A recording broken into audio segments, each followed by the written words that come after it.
Hey guys, welcome back to the channel. This is story about what if Naruto is the descendant of Tobirama Senju and is raised by Danzo Shimura. Part 1. Before I start, please do support for more amazing content and comments for part 2. Do consider to subscribe my channel and share my video to your friends and check out the description as well. Let's start the video. It was late at night and the moon shone brightly up in the sky. A lone figure could be seen walking briskly out of the gates of Konoha, the Hidden Leaf Village. A month ago, the first shinobi war ended between the elemental nations with an armistice treaty. But the damage had already been done. Konoha lost its first two Hokages, and the third Hokage was walking to a specific location deep in the forest surrounding the village. Hiruzen Sarutobi was thinking about the turn of events that led to the situation he was going to handle now. After being appointed as Hokage by the second in the middle of a battle was an experience in its own. The war had ended, causing a serious damage to the village economy. Even after the first had divided the tailed beast among other shinobi villages to promote peace, it generated war because of the hostilities it created.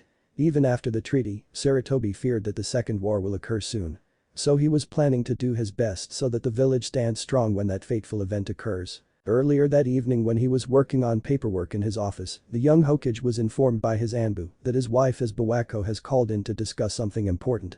He knew what would be the topic of discussion, so he dismissed his Anbu and placed privacy seals around the room once his wife came to the office. Iwako was a medic nin with long brown hair tied in a pony with dark eyes which radiated intelligence and experience beyond her age. It was her skill and wise nature that attracted Sarutobi towards her. "Hey Iwako-chan. How may I help you?"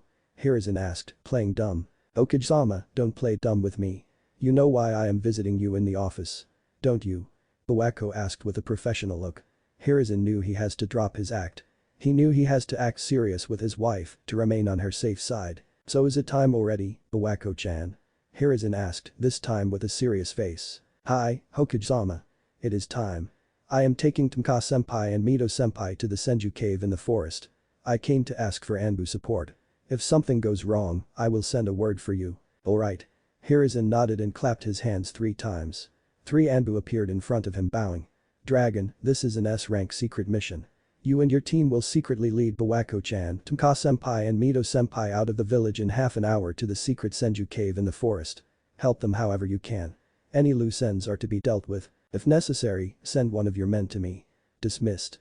Hiruzen ordered. They left as quickly as they came. But things don't tend to turn out as easy as they seem. There were some complications, and he was asked to come to the cave by the Anbu who visited him late after midnight. After donning his Hokage dress, he quickly left for the cave. Even if he looked alone, there are always 2 Anbu guards tailing after him whether he ordered them or not, some of the quirks of being a kage. After reaching the cave, he met with Uzumaki Mito, an exceptional Kunoichi and Jinchuriki of Nine Tails Fox. She came to Konoha to marry the first Hokage, Hashirama Senju, after an alliance was formed between Konohagakure and Yuzushiogakure. Her prowess in chakra control and Genjutsu, sealing techniques, was so great that she sealed the 9 tails within herself after her husband subdued it in the battle. Though she couldn't control it, she began to use the ability to sense negative emotions. "Mito-senpai. What seems to be the problem?" asked Hiruzen with a straight face. "The birth was successful, Hokage-sama. The young Minato is a healthy baby boy. But there was a complication during the birth due to which Tamka-san doesn't have much time and wants to talk to you," said Mito with a solemn expression. Hiruzen's face frowned as he understood the situation. Tamka Senju, like Mito Uzumaki, is a legendary Kunoichi due to her skills in Genjutsu, illusionary techniques. She was engaged to his teacher, Tobirama Senju, the second Hokage. But their marriage was postponed because of the war. After his sensei, teacher, died in the battle and declared him Hokage, he came to know that Tamka was pregnant with his sensei's child. Due to the number of enemies of Senju clan and his sensei, the pregnancy of Toka was kept secret. They both walked to the room where Toka and Iwako were. Iwako was cleaning a golden-haired boy and Toka was lying in the bed with eyes half opened, her usual energy all drained out of her. As they entered, Toka's attention turned to the young Hokage and a small smile crept on her face, unlike her usual stoic expression. "Come here Hiruzen-san, I don't have much time and much to discuss," Tamka called with pale voice as Hiruzen rushed to her and stood by her. "I am happy that I became mother to Tobi-kun's child." Toka spoke as a small tear slid down her eye. "I know that my Minato will be a strong man in the future. But right now he is weak and prone to the enemies my clan made. I have talked to Mito-senpai and we have come to a conclusion. He will not be told about his clan and his parents till you see fit. Even others in the village and the clan shouldn't know about his birth. Just spread the rumor that Toka passed away along with the child." She sobbed. Hiruzen's heart broke when he heard about her conditions. Buwako came near him and placed the baby in his hands. He looked down on the baby and couldn't help but smile. Unlike his parents, he had bright blue eyes and spiky blonde hair, but had a round face and beautiful smile like his mother. Hiruzen could see a powerful ninja in him in near future. But the fact still hurt that young Minato won't be associated with the world's strongest and most respected clan, whose blood he carries in his body. He was brought out of his thoughts when Toka coughed violently. It seems that my time has come. Hiruzen, just see that my conditions are met and he is adopted by a caring family. Just promise to do that for me so that I can pass on easily. Toka pleaded. I promise, Toka-senpai. Young Minato will have a nice family. Promised Hiruzen, his cracked voice betraying his stoic face, as ninjas are trained not to show emotions. Thank you. Said Toka with a smile as her eyes closed, passing to the pure world, heaven. Namikaze Minato, age 35, was having best days of his life.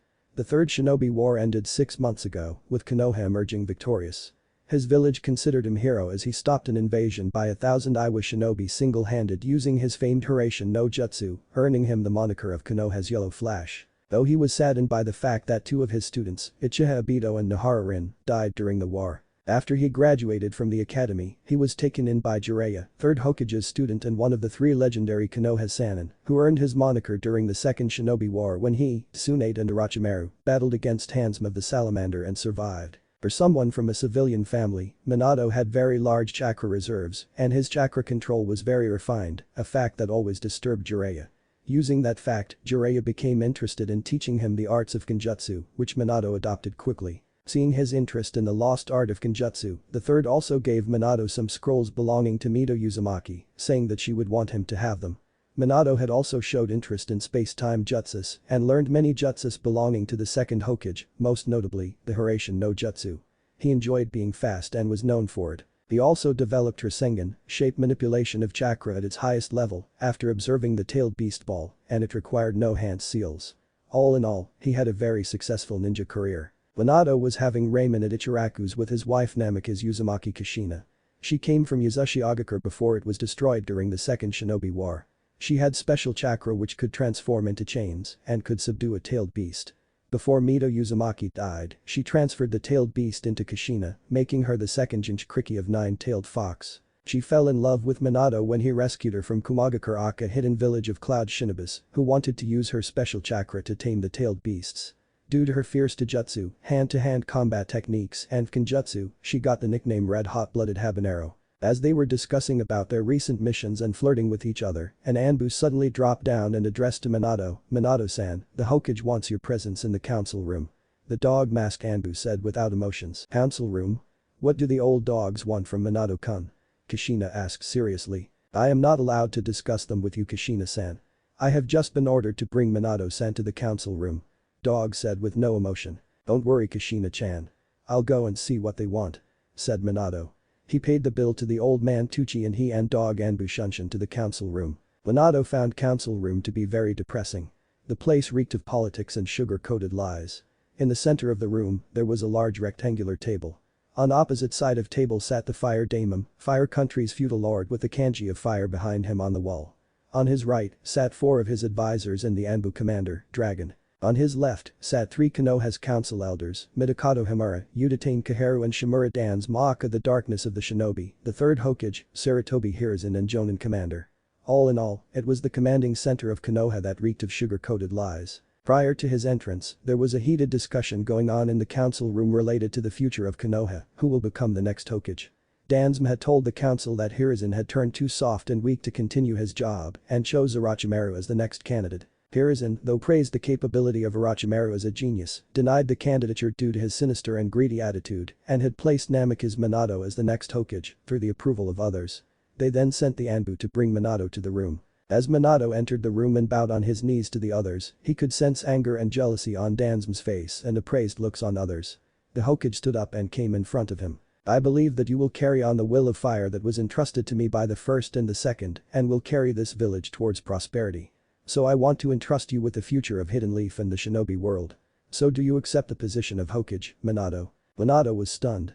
His lifelong dream of becoming Hokage was coming true. But he hid his excitement well and replied with a serious tone. "I will do my best, Lord Third. What lies ahead is not peaceful. Will you be able to handle it? I won't disappoint you." Lord Third. I know you won't. Said Hiruzen with a soft smile. The council, except Danzo, smiled and clapped at his approval. Hiruzen was happy that his sensei's son will become the fourth Hokage of Konoha. You see, Tobirama sensei. Your son is going to become the leader of village you cherished. You should be proud of him. I think it's time to tell him and the world his real identity, Tonka-senpai. Hiruzen clapped his hands once and Dog Anbu appeared in front of him. Dog, I want you to bring Kushina-san to the council room. There are some secrets that I want to reveal today. The third ordered. Dog nodded and shunshin away.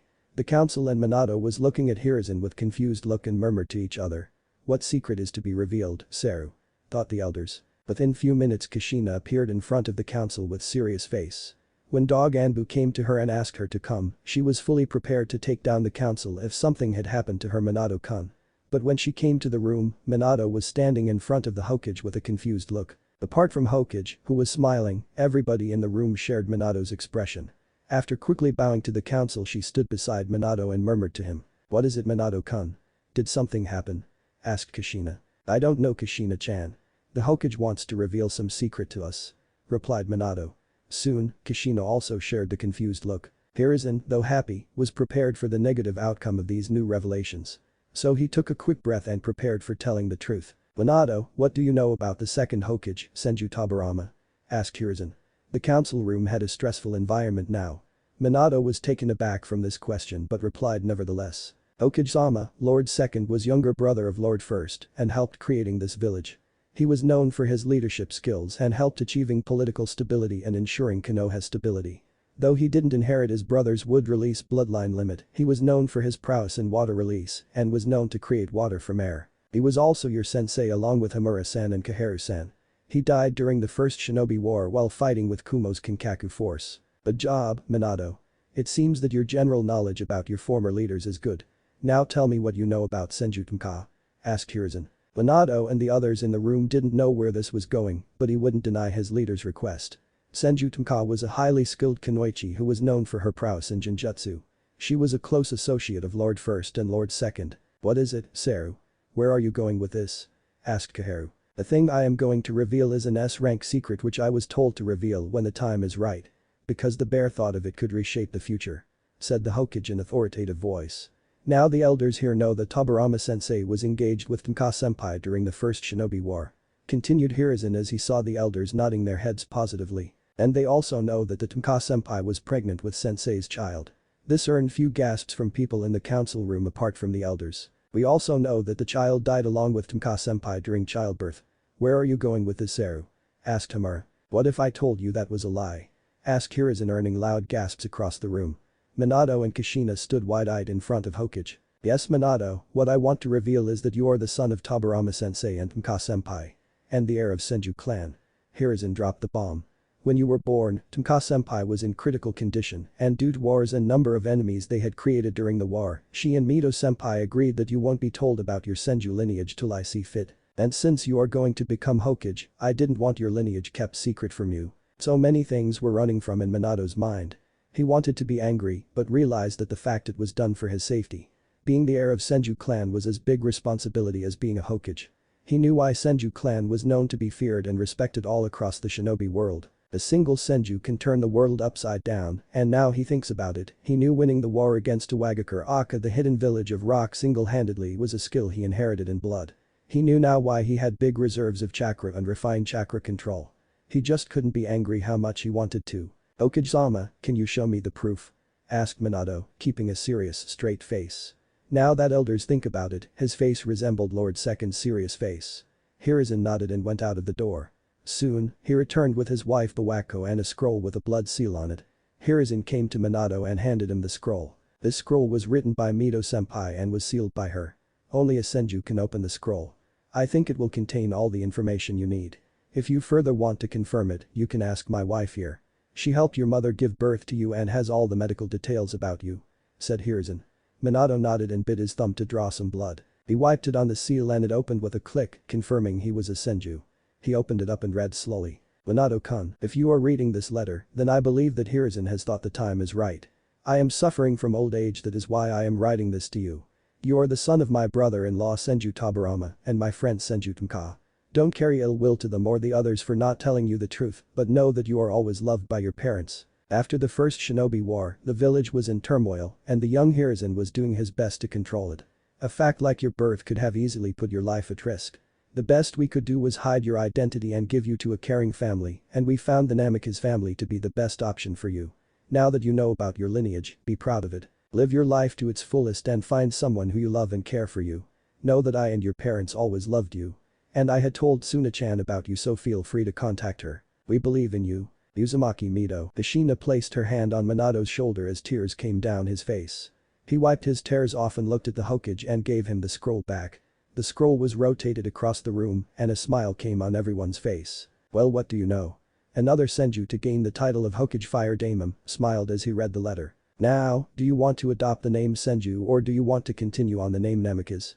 Asked Hiruzen. Minato smirked. I think it's time to let the world know that a Senju has ascended to Hokage title again. For the next 5 years, Senju Minato, age 40, ruled the people of Konoha well as their fourth Hokage. The paperwork was too much, the council was forceful, but Minato handled everything well, as it was in his blood to rule. People of his village accepted his new identity with full joy and happiness. His new name gave another reason for the rival villages, especially Iwa, to tremble at the reputation it created, and he would, at times, take full advantage of it. His rule was liked by all the ninjas and civilians alike. He didn't show favoritism and gave some rights for civil council to handle. He changed the academy curriculum, easing it a bit so that even the civil students may find a chance to become ninjas. He didn't let any clan to dub themselves higher than the other clans and made himself the supreme authority and ruled wisely. He was declared the strongest Hokage in the history of Konoha. His personal life was also going good and he didn't let his life as a Hokage ruin his private life. His new relation with Tsunade as a family member was also getting strong. She even came back to Konoha with Shizune after she abandoned her ninja life because of personal problems. They all lived together in the Senju clan compound. They lived like brother-sister rather than uncle-niece because of the age difference with Tsunade, age 44, being older than Minato. Kushina was even expecting a child with him which was to be due soon. Midway through her pregnancy, the expecting parents decided to name their unborn son. Tsunade scanned to find the gender of the unborn child, Naruto, after the main character of Jiraiya's first book, The Tale of Utterly Gutsy Ninja. Minato even asked Jiraiya and Tsunade to act as their child's godparents, for which they happily agreed. As the day of the birth approached, Minato started making special arrangements for childbirth at the Senju cave.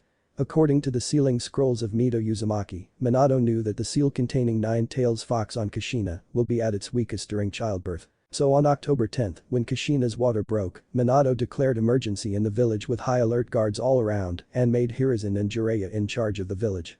Then he, along with Kushina, Tsunade, Bawako, and Shizune, went to the cave using his Hiraishin no Jutsu. The cave was then sealed off for anyone, except for the 4 Anbu guarding outside the cave. Ay. It really hurts Databane. Screamed Kushina. Tsunade ni. Bawako-san. I have never seen her in so much pain. Is she alright? Said Minato worriedly. Hi. She is fine. Are you watching her seal properly? Asked Tsunade. Ay. Minato, do something. Cried Kushina, writhing in the pain of labor. What should I do? Asked Minato. Show some composure. You are the Hokage. Women are strong. They can handle this much pain where men cannot. Scolded Bawako. Suddenly, Kushina's seal began to break slowly. Minato tried his level best, but he couldn't stop it from breaking. Kyuubi is so strong. It's trying to break free. Hang in there, Kushina, Naruto. Said Minato as he concentrated more on the seal. Outside of the cave, a lone black-cloaked figure chalked the last one of the Anbus guarding outside. He had a mask on with a single eye hole.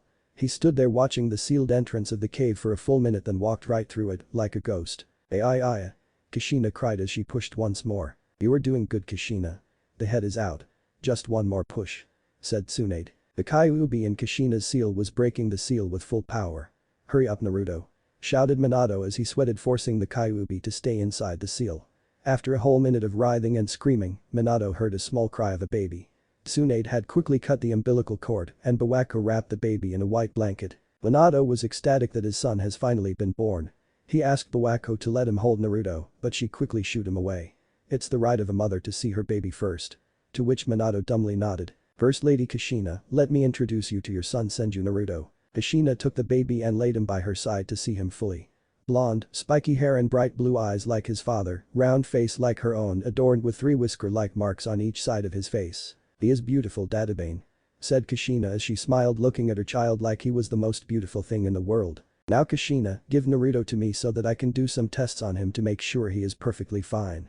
Asked Bawako, to which Kushina reluctantly nodded and handed Naruto to her. Tsunade came to Minato and hugged him. Congrats Minato.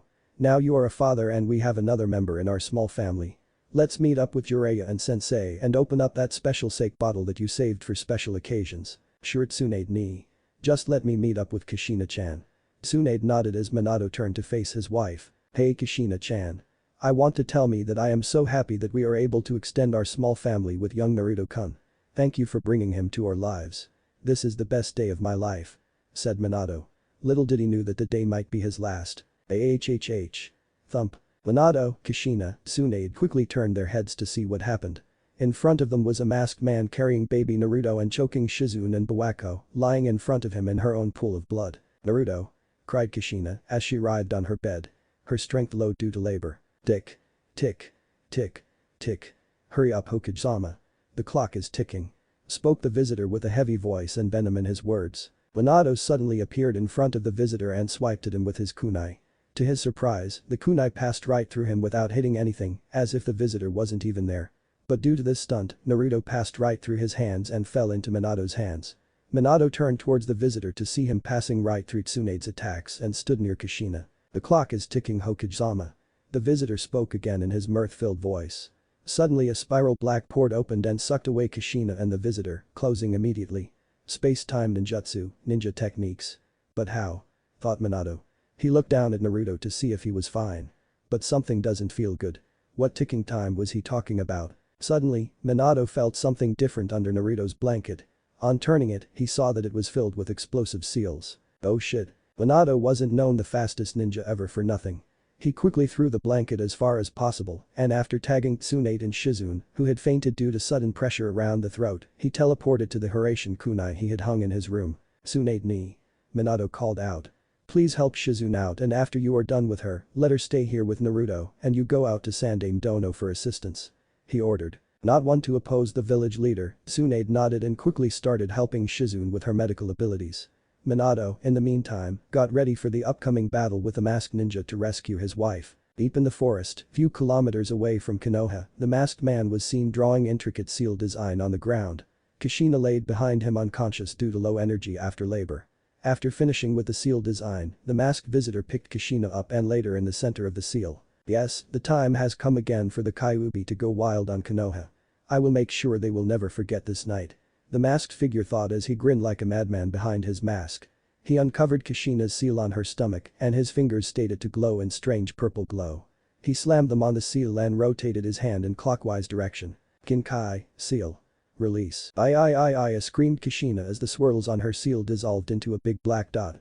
The seal on the ground glowed as the masked man pulled his hand away, along with a stream of red chakra out of Kushina's seal. Inside Kushina's mindscape, Kyuubi roared as the chakra chains around it started to loosen up and snap.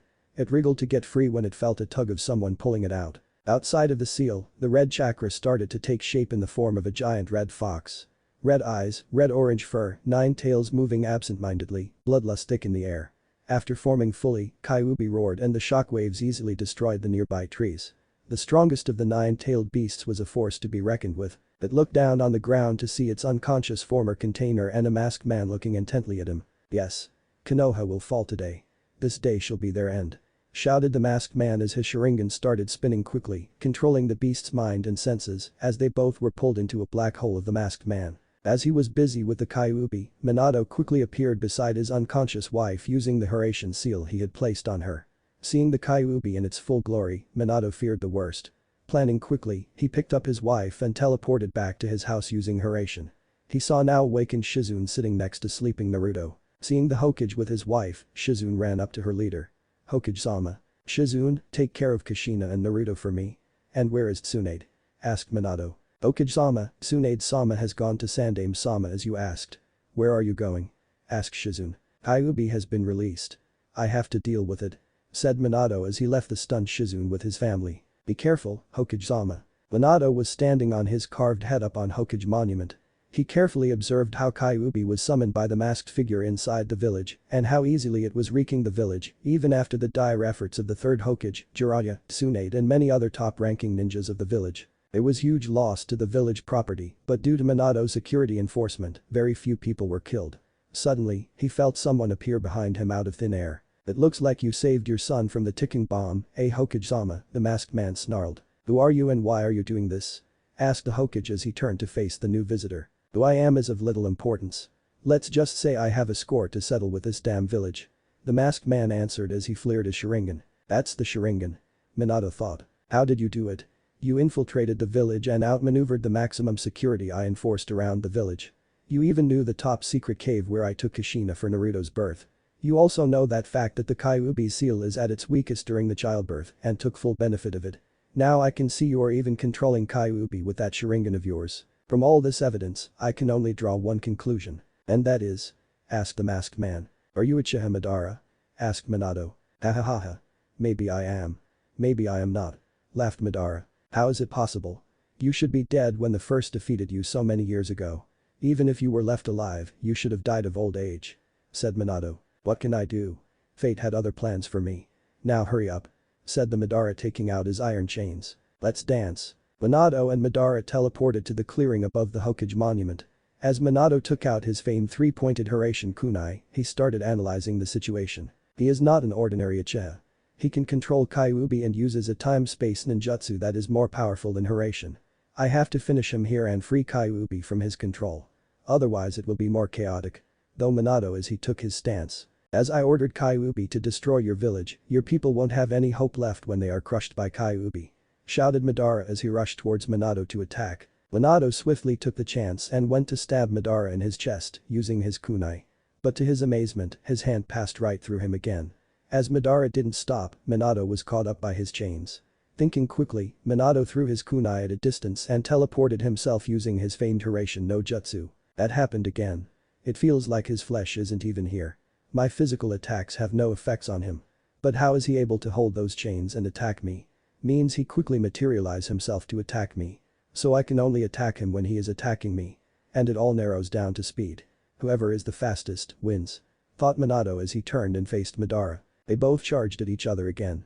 As they neared each other, Minato fired his kunai from one hand at Madara's head and charged his Rasengan in his free hand. As he suspected, the kunai passed straight through his mask.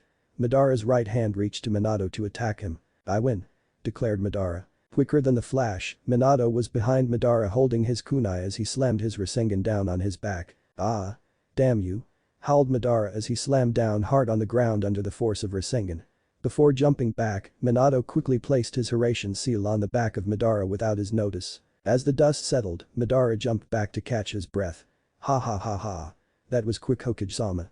Ha ha, you surely live up to your reputation.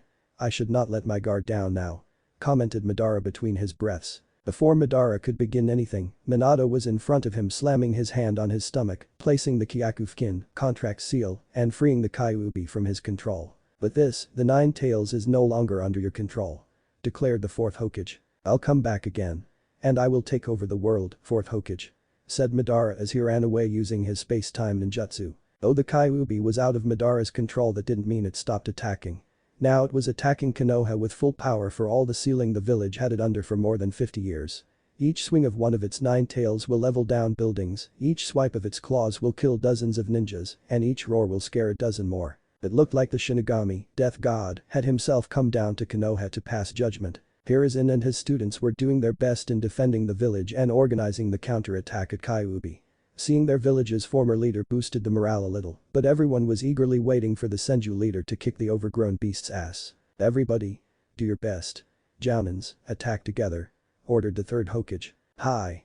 Everybody shouted as they advanced towards Kyuubi, attacking with everything they had at their disposal. Jutsus, kunai, shurikens, exploding tags, they threw everything at the Kyuubi but couldn't even scratch the skin of the beast. As Kyuubi started charging its tailed beast bomb, panic spread among the ninjas. "Oh shit. If that attack lands on the village, we are done for," Jiraiya thought. Every ninja in the vicinity waited for their doom as Kyuubi fired its jutsu towards them. But before the attack reached its target, a yellow flash appeared in front of them, and in a blink of the eye, the beast bomb disappeared as if it wasn't even there in the first place. Soon a blast occurred in deep of the forest few kilometers away. Before anybody could contemplate what happened, an overgrown red toad with a smoking stick in mouth landed on Kyuubi's head. A man with golden hair and white coat could be seen standing atop of the toad. That the fourth Hokage is here to save us. A cheer erupted among the ranks of shinobi as their leader had come to save them. And as quick as they appeared, they disappeared again, but this time along with the Kyuubi. "What are you doing, Minato? What are you thinking?" thought Hiruzen and his two students as they searched for the fourth Hokage. In the same clearing created by the tailed beast bomb, Minato and Kushina landed along with the Kyuubi not far away. Kushina was holding Naruto in her arms and Minato was catching his breath. "Haha, are you alright? I am low a chakra myself," said Minato as he placed Kushina carefully on the ground. Kyuubi saw its container and its anger doubled. The fox growled and slowly made its way towards the fourth in his family.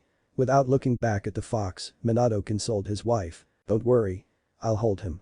There are things that I have to protect," he declared as he faced Kyuubi with determined look. "Wait, Minato," said Kushina as she gathered her energy. "I will do it for you." Saw adamantine sealing chains. Suddenly, a barrage of golden chakra chains shot from Kushina's back and restrained the nine tails, creating a barrier around them. It completely pinned the fox down with several spikes at the end of the chains. "I will take the Kyuubi with me to my grave.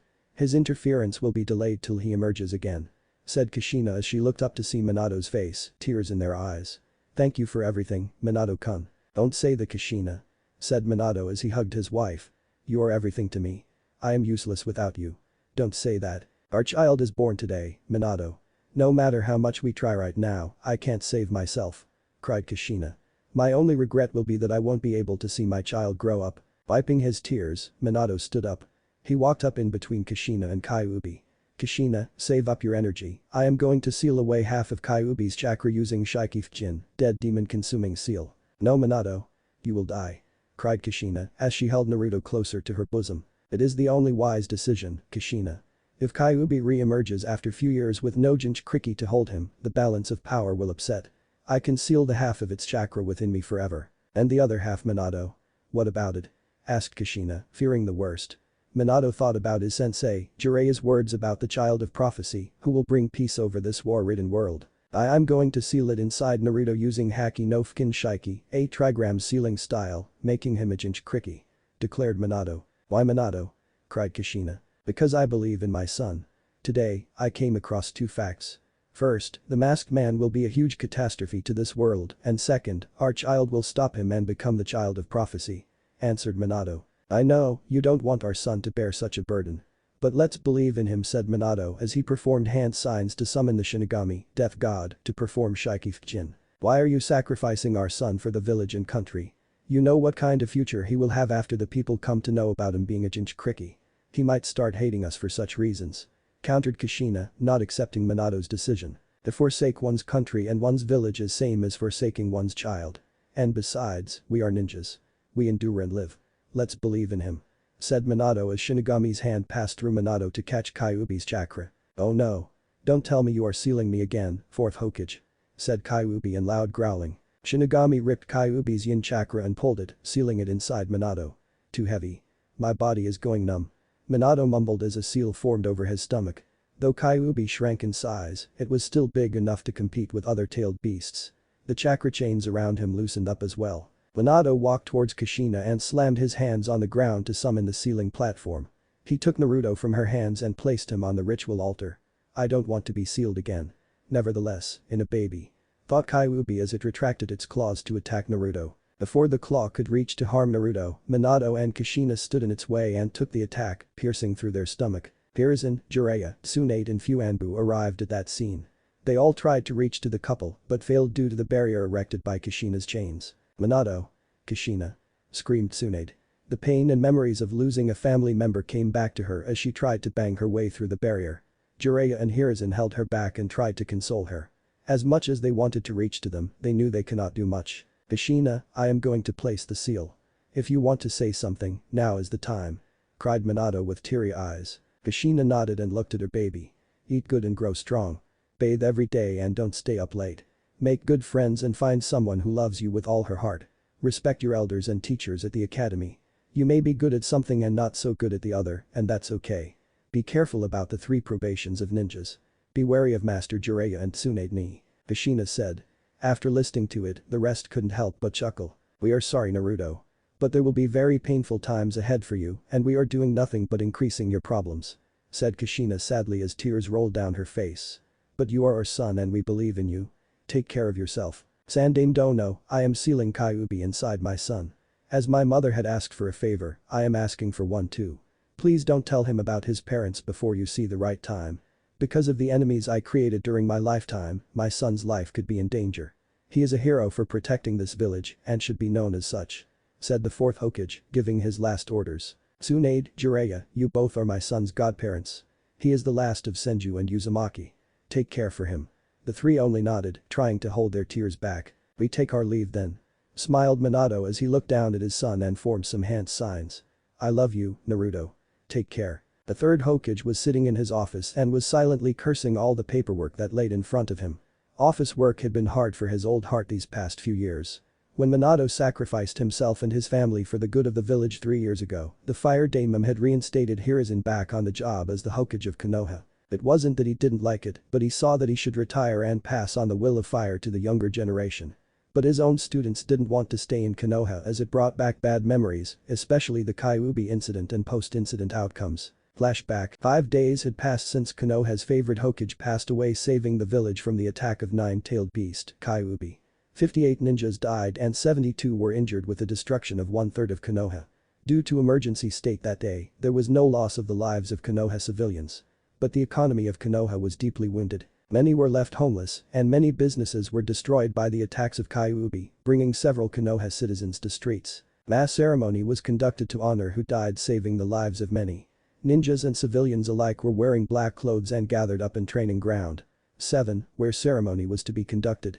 Many clan heads and important businessmen were also present for the ceremony. After everybody stood up and held few minutes of silence in the remembrance of martyrs who laid their lives for the better of the village, the third Hokage, carrying a small bundle, went up the podium to address the gathering. "Ladies and gentlemen, I would just like to say a few words," said the Hokage with voice filled with regret.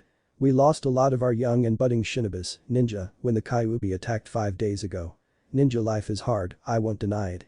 But we should respect the fact that those ninjas laid their lives for the protection of this village. They laid their lives to set an example so that the newer generation should work hard and try to become strong pillars of support to Konoha and carry on the will of fire.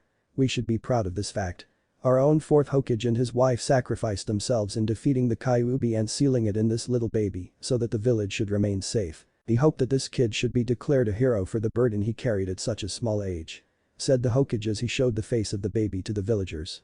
But instead of clapping or appreciation, the old Kage could sense the feeling of anger and hatred from the faces of the people gathered, filling the air with silence and tension. "Their wounds are still green from the loss of their loved ones," thought the Hokage. After a minute, someone random in the crowd shouted, "Kill the demon kid." Soon, a barrage of cursing and shouting filled the area. "Kill the fox. My husband died because of him, he shouldn't live. My 10 years of business is nothing but dust because of him. I say we should kill him. He might kill us and our children too. He shouldn't live any longer. The demon will corrupt his mind. Revenge. That did it." The old Hokage had enough of this. He released an impressive amount of killing intent to shut all the people present at the ceremony, ninjas and civilians alike. "You all should be ashamed of yourself. You are blatantly disrespecting the fourth Hokage's last wish and spitting on his sacrifice. I am ashamed of being a leader of such village. The fourth must be rolling in his grave," said the old Hokage with a scowl. The people around him lowered their heads, but Hiruzen could still sense feelings of revenge in them. He had to stop it before it get out of control. "Because of such behavior, I declare that if anyone ever speaks out or even mention about the Kyuubi Jinchuriki, especially telling about him to the younger generation, they would be charged with treason and would be executed without trial. This is an S-class secret now," declared the Hokage as he made his way out of the crowd and dismissed the gathering. Soon after he left from the ceremony, he made for his office and called in for a council meeting within an hour. He also asked his Anbu to ask Jiraiya and Tsunade to compulsorily attend this meeting. Within an hour, the council room was brimming with clan heads and civilian council members, along with the elders Homura, Kaharu and Danzo. The third Hokage made his way towards the council room with his 2 students, Jiraiya and Tsunade, walking behind him. Entering the room, he quickly made his way towards the head of the table, with Jiraiya and Tsunade sitting right behind him in their special chairs. The clan heads were sitting on the right of Hiruzen, and the civilian council members was sitting on the left of council. Homura and Kaharu were sitting on the ends of both sides of the table with Danzo, who was sitting directly opposite of Hiruzen. The old Hokage also knew that the Anbu commander, Dragon, was silently hiding inside the room. "Welcome, ladies and gentlemen. Today's meeting is called to discuss about the future of Uzumaki Naruto. Since we don't know about his parents or any living relatives," said the third. He could see many council members, mostly the civilians, had scowl on their faces. Tsunade was having had time accepting her brother's last wish of not telling anyone about Naruto's lineage. One civilian who couldn't control his anger stood up. "What about him? He is a demon, and as such." Before he could finish the sentence, he was sent crashing down the well by one of Tsunade's chakra-powered punch, leaving a hole. "My brother named him a hero of this village before he died in front of my eyes. If anybody dare call him a demon, I will rip off their tongues in most painful way possible," shouted Tsunade to get her point across the room once and for all. Nobody blamed her for using violence in the council room. "Thank you, Tsunade," continued the Hokage. "As I said before, this meeting is called to discuss about the future of Uzumaki Naruto. He is an orphan and being in Uzumaki, Minato decided to make him a Jinchuriki. Now is there anybody or any clan member in the council room who would like to adopt him?" asked Hiruzen. As he looked across the table, the clan heads of Aburam clan, Aburam Shibi, and Inyazuka clan, Inyazuka Tsume raised their hands. Before the Hokage could continue, Uchiha Fugaku, head of Uchiha clan, stood up and firmly raised his opinion. "Apologies, Hokage-sama. But I don't think a clan should be allowed to adopt a Jinchuriki, as that would shift the balance of power across the clans in the village." Many in the room nodded their heads. The third couldn't even argue with that point as it was valid. "That is right. But I really wanted Naruto to have a good home," countered the third. "Even if he wanted to show his dominance, he cannot force some clan or family to adopt and love Naruto." "Alright, let's have a vote then. How many do you think Uzumaki Naruto shouldn't be adopted by any clan?" asked Kaheru. All the members, excluding the Aburam and Inyazuka clan head and the third, raised their hands. Tsunade and Jiraiya could do nothing but clench their fists as they were not the official members of the council. Tsunade, being the only living member of Senju clan, had lost her official seat in Konoha's council. So the vote has been passed in agreement that Uzumaki Naruto will not be adopted by any clan in the village, declared Homura. The third could do nothing but lower his head in shame for not fulfilling a promise. With Naruto's family status kept incognito and given the Uzumaki family name, Tsunade couldn't adopt Naruto as she is not officially her godmother. And with Jiraiya mostly outside the village, the council wouldn't allow him to take Naruto outside the village. "I am sorry, my friend. I have broken your promise," sighed Hiruzen. "Why don't you give me the care of Uzumaki Naruto? I will train him under Konohana Root Foundation and train him as one of the best shinobi of Konoha," said Danzo. Even though he didn't have one arm and an eye, he carried himself with composure and radiated power. The darkness of shinobi was well liked by the civil council members because he acted in village's best interests, even if by doing unsanctioned deeds. "No. I will not allow it. He will not be converted into one of your dummies, Danzo," said Hiruzen, his anger itching to ooze out. He glared at Danzo, but he didn't even flinch. "What I am doing is for the betterment of Konoha. You may not like my work, but I bring results. I protect the village from its roots so that we are not harmed," replied Danzo with a firm voice. The third couldn't argue with Danzo as it was him and Root that did the darkest of missions to secure Konoha. "I think Danzo-san is right. The boy should be under his care so that he could be a beneficial shinobi for Konoha," said Kurama Murakumo, head of Kurama clan. "What do you say, Shikaku-san?" asked Hiruzen from his advisor, Nara Shikaku, head of Nara clan. "I think that Uzumaki Naruto should not be admitted into Root. He is just a child and needs a normal life," replied Shikaku, much to the happiness of Hiruzen and his students and dismay of rest of the council. But he wasn't done yet. "But I agree with Danzo-san point too," continued Shikaku, stunning the third. "Let's just say this, Naruto shall live a normal shinobi life. But if he starts using Biju's tailed beast chakra before he becomes an official Konohagakure shinobi and hurt somebody, he shall immediately be transferred under Danzo-san Root program for a period of 10 years, concluded Shikaku. Most of the people nodded to the opinion of the Hokage's tactician. It made sense and even protected the village if necessary. Hiruzen and his students could disagree with such a plan. If Naruto did start using his Bijus before becoming a ninja, he would have to be contained nevertheless. Plus, Naruto still had a chance of leading a normal shinobi life. But somewhere in their hearts, they didn't want him near Shimura Danzo. "How many of you agree with Shikaku-san's opinion?"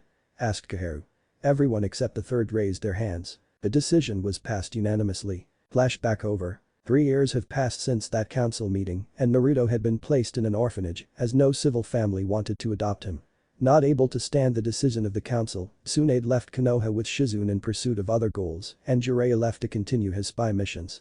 So, Hiruzen had made a habit to visit Naruto at least once a month. Naruto would call him as Jiji. He spoke with him friendly and would often tell him stories of the orphanage, even if most of them were a bit exaggerated. But Hiruzen knew that most of these stories were fake as he had placed an Anbu around him that noted his daily activities and reported him back. Naruto always looked sickly to him and was a bit shorter than most 3-year-old kids. The Anbu would also tell him that he was alone at the orphanage as nobody wanted to befriend him on matron's orders. Many would bully him, but he will take in each and everything silently.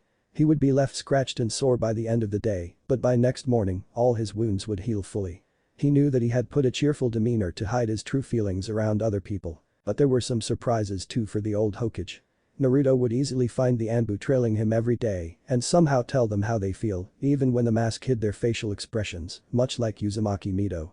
The cage even tried to change the Anbu ninjas, but to his surprise, Naruto could exactly pinpoint them, but won't say much. The old Hokage figured it to be one of the traits acquired from the Kyuubi. Naruto was sitting on a swing which hung from a tree outside the orphanage. Today was his 3rd birthday and nobody came to wish him. The children living along him in the orphanage didn't talk to him much. The matron treated him badly and didn't even give him proper food to eat. He would go out of the orphanage in search of food inside trash bins and cans. The only thing he liked when his Jiji would come to visit him. But for some reason, he too didn't show up today to wish him. Naruto also had a bad feeling in his gut that something bad may happen today and it would be worse than the usual beatings he got.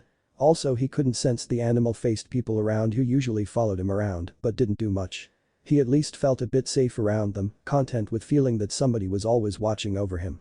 But now, he was scared. Ayaya. Help me. Naruto turned his head towards the direction of the scream. It sounded like voice of some kid asking for urgent help. He quickly hopped off the swing and ran towards the source of the noise. As he neared the matron's office, from where he heard the scream, he hid behind the wall near the door and peeked inside the room. He saw a cloaked figure and the matron holding a purple-haired kid who was trying to break free of the grasp and shouting for help. He recognized the kid, his name was Shin and was a year older than Naruto. He wore a pale yellow shirt together with a pair of dark brown pants. The matron was in her late 40s. She wore a black nun dress with white bandana which had Konoha's symbol on it. The masked man wore a black cloak with a bear-shaped mask. He didn't look like familiar like the other animal-faced people he usually met. He also couldn't sense any emotional feeling from him, neither anger nor sadness. He also carried a blade with him which was smaller than he usually saw. Deciding to help Shin, Naruto stepped in the office and called out for the matron. "Matron Sama," said Naruto, not forgetting the beatings he got for not using honorifics while addressing her. "What are you doing with Shin-san? And who is this masked man?" he asked, as politely as possible. The matron cursed seeing Naruto's face. "What are you doing here, demon brat? Don't you have anything better to do than poking in others' business?" "But ma'am, Shin-san is asking for help. I came to check what was wrong with him," replied Naruto, his head lowered. The matron had enough with the demon brat and his questions. She had lost her husband in Kyuubi attack when it attacked the orphanage building, crushing him inside. Today she was going to avenge her husband by killing the demon. She rushed to Naruto and took out a knife to stab Naruto. "You are going to die today, demon brat. You hear me? You killed my husband and today I am going to kill you," she called out as she backed up her knife to stab him. Naruto wanted to back away and run out of the office as fast as he can, but fear had completely frozen his body, rendering him unable to move. Stab. Ayaya. The knife was lodged deep inside Naruto's stomach. The pain was unbearable, he tried to wriggle away but couldn't do it. He felt like falling and quick caught matron's dress around her collar with his right hand. "Am I going to die today?" As his consciousness was slowly slipping away, he heard a voice deep inside his head. "Kill her. What? Who's there?" "I said kill her." Naruto suddenly felt a sudden flow of energy inside his body. It felt dark, almost devouring him in it. He found himself losing to this dark energy. As matron was laughing loudly on killing the demon herself, she felt a sudden bloodlust and killing intent around her, almost choking her. The clocked figure also turned to see the source of inhuman bloodlust. Shin, who was tired of shouting, collapsed on the floor unconscious. The matron tried to free herself from Naruto's grasp around her collar, but failed to do so. When Naruto opened his eyes, she almost felt that she was standing before the gates of hell. Naruto's deep blue eyes were replaced by blood-red ones with slit pupils. His blonde hair became pointier, his whiskers became longer and more defined. She could feel the nails on his hands growing. She felt like a prey to this demon predator. "What are you? Leave me, you demon." She cursed as she tried to break free from his grasp. Why? Why do you hate me? Why do everyone hate me? What have I done? Huh? Tell me. What have I done? Naruto cried as his voice became more animalistic. "I don't deserve it. You deserve it. You need to die. You need to die." Suddenly, many wooden spikes emerged around Naruto's hand, impaling the women all around her upper body, lifting her feet off the ground, killing her immediately. All her blood sprayed on Naruto as her arteries imploded. He removed his hand from her neck as he turned to face the masked man. The man was too stumped to do anything. Before he could think of either fight or flight, Naruto was in front of him placing a powerful punch in his stomach. He went flying through the office walls and landed right outside the orphanage. "You were with Matron Sama, right? You need to die too." Seeing Naruto charging at him, the masked man quickly regained his bearing and used Shunshin to flee from the site to give the report to his leader, Shimura Danzo. As Naruto couldn't find his next prey, the energy began to leave his body, rendering him unconscious. "So he is a Senju, huh?" concluded Danzo as he listened to the report given to him by his subordinate about the recent occurring with Uzumaki Naruto, or Senju Naruto. "That is what I believe, Danzo-sama," said the same masked subordinate of Danzo that was at the orphanage. "So the legacy of the 4th Hokage and Senju clan lives. And the only Senju after the 1st Hokage to use Mokuton would release. That is a very interesting development," said Danzo, a smirk on his usual stoic face. "Now that he has used a Biju chakra, nobody can stop me from taking him in. He must be trained for the betterment of Konoha," said Danzo as he clapped his hands twice. 2 more cloaked figures from shadows emerged in front of Danzo, bowing to him. "You have to go to the orphanage and remove any evidence of Naruto using Mokuton. Nobody else should come to know about it. Any loose ends are to be dealt with immediately," ordered Danzo as his subordinates nodded and Shunshin away. "He will become my weapon and help me become the leader of the village and soon the entire elemental continent as I always wanted," thought Danzo as he slowly disappeared in the darkness. 3 days later, Naruto slowly woke up to the pungent smell of chemicals and disinfectants. He opened his eyes groggily and welcomed by the sight of pure white roof. Not knowing where he was, he tried to turn but sudden pain shot in his chest. "Ah!" cried Naruto. "Don't move, Naruto. You are hurt." A familiar sound called out to him. Naruto slowly turned his neck to find the 3rd Hokage sitting next to his bed, looking intently at him. "Gigi, where am I?" asked Naruto, his throat parched. The old Kage passed a glass of water to Naruto to drink. "You are in the hospital, Naruto. You were hurt badly so you had to be brought here," answered Hiruzen. "Say, do you remember what happened in the orphanage?" asked the Hokage. "I don't remember much. There was somebody with a matron Sama's room and they were doing something to Shin-san. I asked them what are they doing, but instead of telling me, she took out a knife and stabbed me," cried Naruto, remembering the scene. Hiruzen lowered his head in shame, blaming himself of his surrogate grandson's such condition. "After that I heard a voice in my head telling me about killing her. I don't know what happened after that. Do you know anything, Gigi?" asked Naruto. "So he did use the Biju chakra. Shit, Danzo was right about it. I cannot stop him from taking Naruto now. At least I can take away the burden of killing somebody from Naruto. He is too young for it. Tsunade and Jiraiya will kill me now," thought Hiruzen as he cursed himself again and again inside his head. "Yes, Naruto. I have put the matron in jail for putting your life at risk. Also, I have found someone else to take care of you." Before Hiruzen could finish, the door of the room opened, interrupting him. Naruto saw a man as old as Gigi, with his right arm and face bandaged, walking inside using a stick. Naruto could sense pride, experience and darkness in him, scaring him a bit. "Hello, Naruto. I am Shimura Danzo, and I will be your new caretaker." 10 years after the orphanage incident. At rebel camp, Kiri Civil War. It had been 2 hours since his arrival at the camp. But patience is a virtue and he was quite good at waiting. The guard at the gate was looking at him quizzically. He was wearing standard Kurigakure shinobi suit. Based on his green flank jacket, he was probably a genin. The constant war had sharpened his shinobi senses, but a bit of curiosity still reflected in guard's eyes. According to the mission statement, Kurigakure had been under constant war since the 4th Mizukage came to rule. Corruption became a plague. It had bled its resources, and the superior had become power-hungry. When the 4th Mizukage, Yugura, came to power 5 years ago, he suddenly declared war on all the bloodline users for unknown reasons. The hidden village of Mist was chaotic. Many bloodline users lost their lives. Soon after, the bloodline users formed the rebel army to oppose the Mizukage's actions and end this war. But it had been too long and damage too severe. His orders were simple: go to Kiri, stop the war, form alliance between Konoha and Kiri. And Naruto Akatendu was going to do just that. Same time, Konohagakure, smoking pipe in mouth, Hiruzen Sarutobi was silently admiring the village through his office window. It had been around 13 years since his successor died and he reclaimed the post of Hokage. One could easily see his age creeping up on his old bones, but his knowledge, experience and power were still second to none. The door of his office opened and a figure walked in, tap of wooden stick on floor distinctively audible as the figure moved towards the chair across the table. There was a tense silence before the Hokage sighed and turned to face his friend and rival, Shimura Danzo. "Old age is creeping on us, Danzo," said Hiruzen. "Indeed. But it has also made us wiser, Hiruzen," nodded Danzo. That's true. I want to pass on the baton to the younger generation now. As I remember, you already did that once. And it was handed back to you. Those who are strong enough don't want to return to the village now, and I don't want our village position to deteriorate," retorted Danzo. Hiruzen sighed.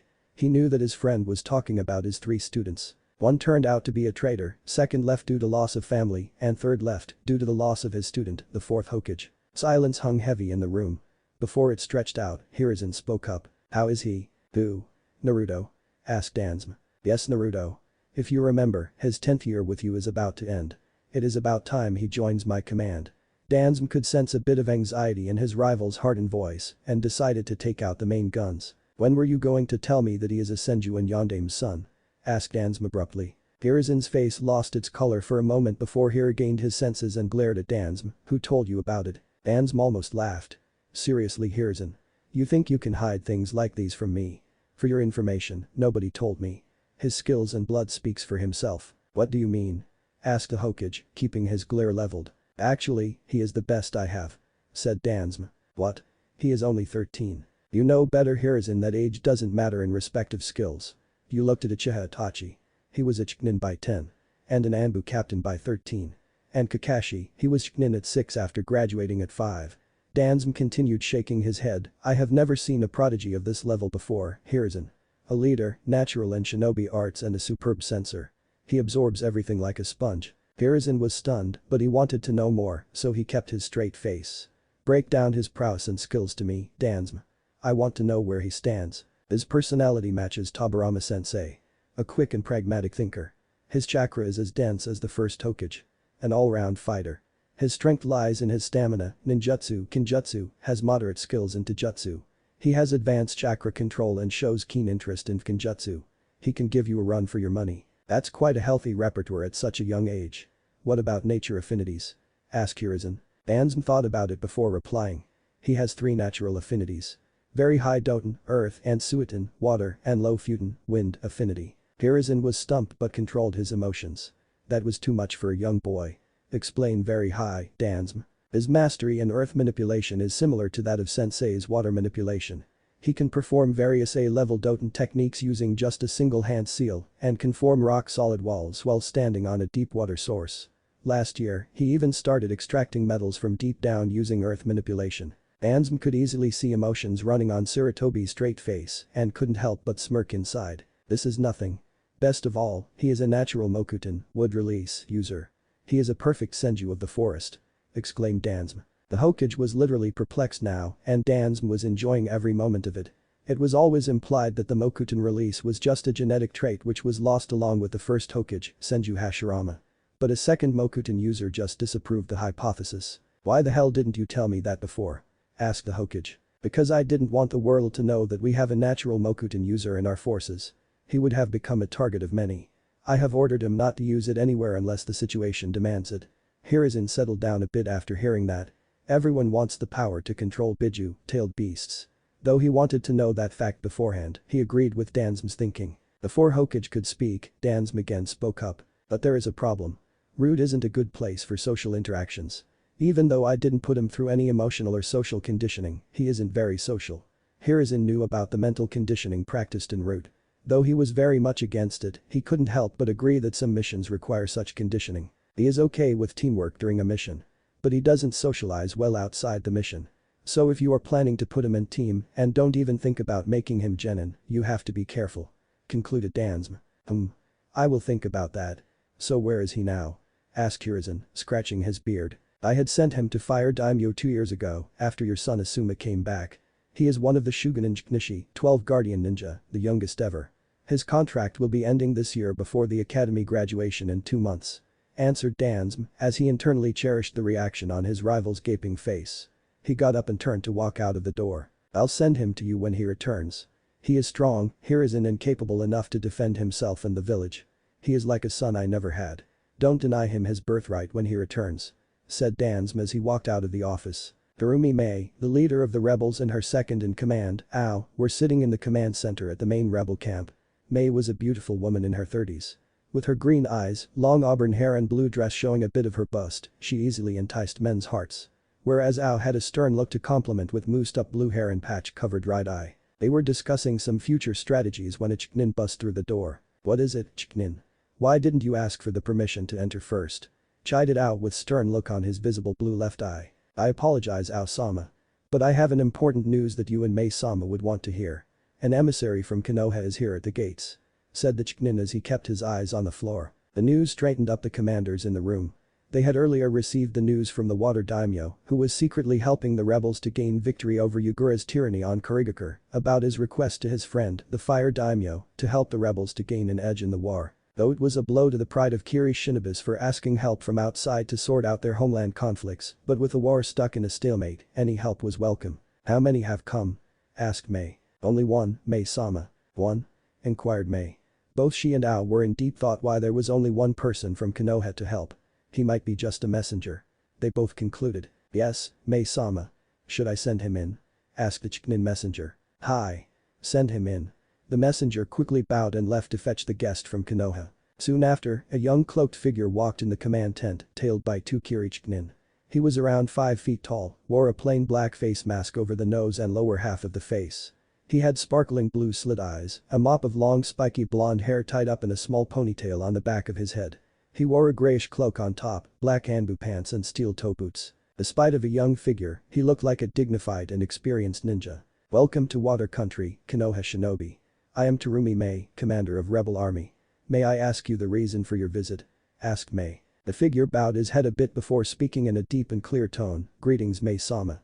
I have come here on the request of Fire Daimyo to help your army gain a win over the 4th Mizukage's forces and end the war. I am grateful for Fire Country's help in stopping this needless war. May I ask where your team is, or are you just a messenger?" said Mei. "I am the only one here to help you from Fire Country. I am also acting as a messenger between you and the Fire Daimyo," said the figure with no emotion in its voice. "They sent us a kid to stop a war. A single kid. Damn Konoha and Fire Country. How dare they do this?" thought the livid Kiri rebels. The Chknin guards and Ao quickly went for their kunai pouches as the figure's right hand went inside his cloak to take out a scroll. He extended the scroll towards Mei before Ao got hold of it. He laid it on the table and saw a storage seal on it. He slammed his right hand on it and channeled the chakra on a smaller scroll with Fire Country symbol poofed out of it. Ao tried to open it but saw a blood seal on it. "Let me help you, Ao-san," said the figure extending his right hand. A shocked look was clearly visible on Ao's face. "How do you know my name, Gaki?" asked Ao. "When I was sitting near the gates, the guards kept talking and giggling to themselves about someone called Mei and Ao. Though I couldn't hear them, I am good at reading lips," replied the cloaked figure, unnerved by the Gaki comment. The Chknin guards' faces were red with fear and shame. "And what were they talking about?" asked Mei, eyeing the guards behind. "Most of them were about the sexual interactions between you two," replied the masked boy, his voice emotionless as ever, without a glint of snickering, as if he was just stating a fact. The Chknin guards just wanted to squeeze his throat to death, but they could see their deaths in Ao's eyes. Mei just stood there silently for few before she started laughing. "That was good. I needed that," she thought. "You two have some explaining to do after we are done with this, Chknins," ordered Ao, his teeth clenched hard, as handed the blood scroll back to Naruto. Naruto bit his thumb a bit and let the trickle of blood flow on the seal. It glowed a bit before the scroll opened with a click. "That was a blood seal I designed using my blood. It was to make sure that the scroll doesn't fall in the wrong hands," explained Naruto as he handed the scroll back to Ao. He didn't read it as it was his commander's job and handed it further down to Mei. She opened the scroll and quickly read through the details. Closing her eyes, she weighed down the pros and cons of the agreement given in the scroll. She opened her eyes, which had a glint of acceptance, and handed the scroll to Ao for him to go in the details and give any possible suggestions. He looked at Mei and gave her a slight nod, adding his acceptance. "Before we accept this offer," Mei spoke, "what is your name, and please remove your mask. I want to see who I am working with. I cannot share my real name with you, but you can call me Tendu," replied Tendu. The rebel commander looked into those blue eyes before replying, "It's alright, Tendu. Now please remove your mask." The messenger nodded and removed his black mask. Beneath it, the Kiri rebel leaders saw a face of a kid hardened with the course of time. Round face with no baby fat along with mystifying deep blue eyes with slit-like pupils, betrayed no emotions, and it unnerved them a bit. But the most prominent feature was 3 whiskers on his cheeks. Mei thought they looked cute, but Ao saw a beast ready to kill without a moment of hesitation. Signing the message scroll, Mei spoke up, "Tendu, we agree with the terms and conditions given by the Fire Daimyo and won't publicly name Konoha or Fire Country as our ally till we have our victory over Yugura's army. Though we had thought of getting teams from Konoha instead of only one man, if you can prove yourself worthy in the oncoming days, I will happy to pay you an S-rank mission pay. You will be working directly under Ao's command and take orders from him. Show us what a Konoha shinobi is capable of. Hi. You won't be disappointed. Saluted Tendu. A month has passed since the help from Konoha arrived and Kiri rebels have never been happier. Except for commanders and the two genin guards who swore to secrecy, nobody knew the help from Konoha arrived. Tendu was given Kiri shinobi clothes to mix up better and to avoid doubts. Plus, he was given an Anbu mask to avoid unnecessary questions from other shinobi in camps. Team Ao, led by Ao and consisted of CHMJKRM, wielder of Hiramekure, one of the famous 7 swords of the mist, Hasuke Tenjutsu and an Anbu called Tendu, had become quite popular within a month across the water country. Every mission or raid they conducted, they came back successfully completing them and bringing the rebels closer to their victory. Mei was extremely happy today. In Team Ao's last raid at one of Yugura's army camp, they came across the intel that Mizukage along with his 50-strong Jounin level shinobi is going to cross water country's border to meet up with Reikage and discuss a possible alliance to help them with the rebels. This was a chance to end the war once and for all. Yugura had closed himself within the walls of the village was finally coming out and this was a perfect opportunity to take him down. The help from Konoha was more beneficial than she thought.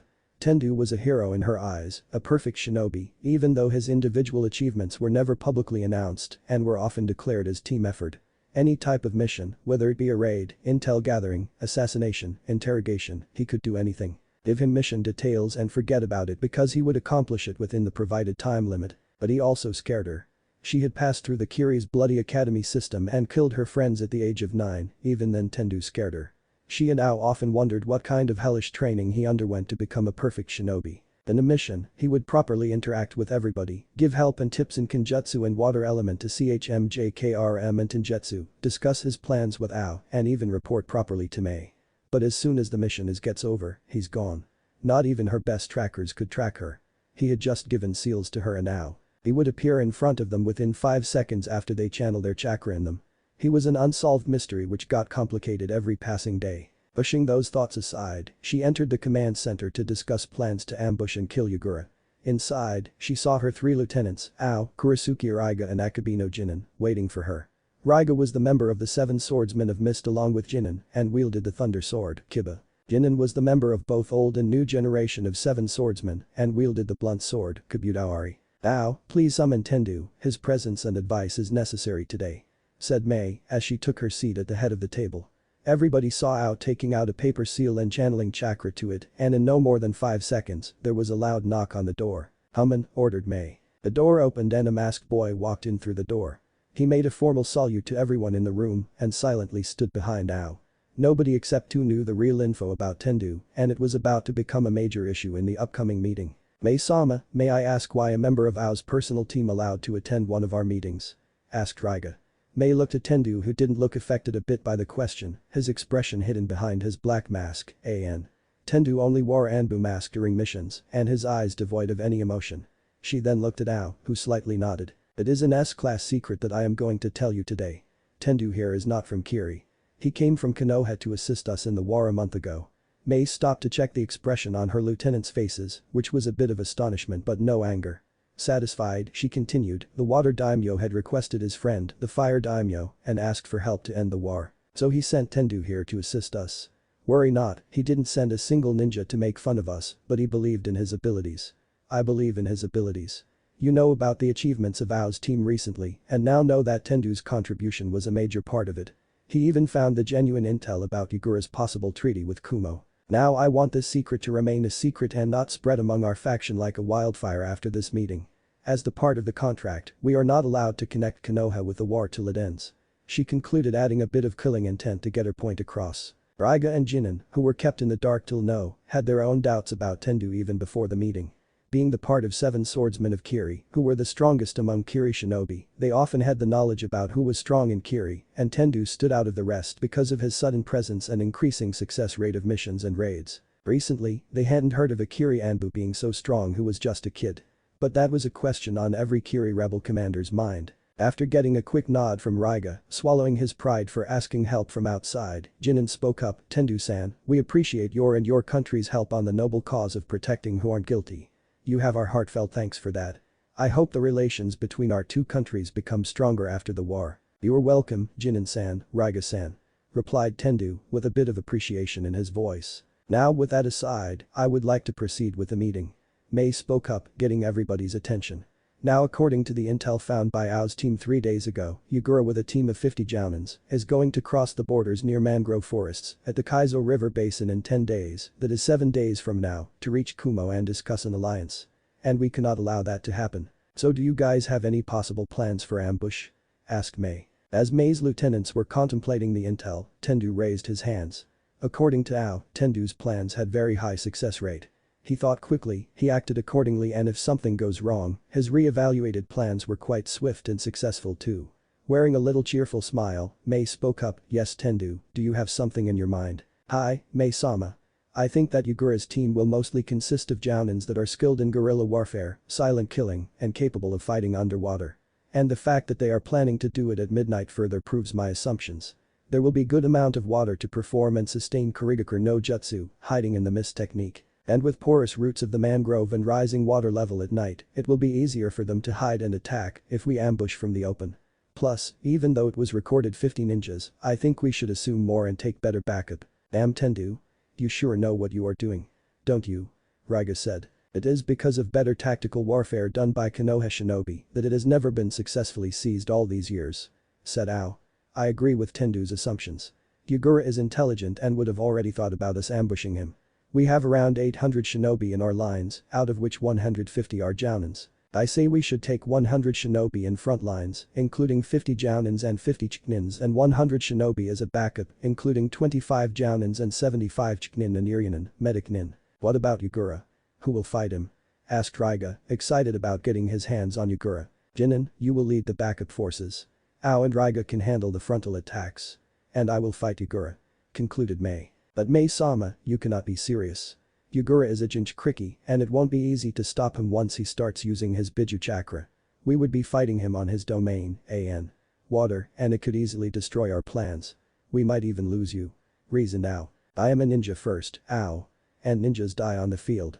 It's occupational hazard. And it would be an honor. Believe in me. Said Mei, confidence and strength brimming in her voice. But before she could continue her speech, Tendu raised his hand again. Yes Tendu, you have something to add. Asked Mei, clearly not glad about someone interrupting her patriotic leader speech. Hi Mei-sama. Said Tendu, taking out a paper seal which had a complicated seal drawn on it. This is a chakra suppressing seal I was working on after my mission.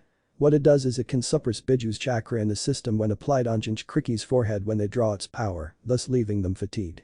All you have to do is before it reaches its full form, stick it to their forehead. He said, handing out one paper seal to each commander.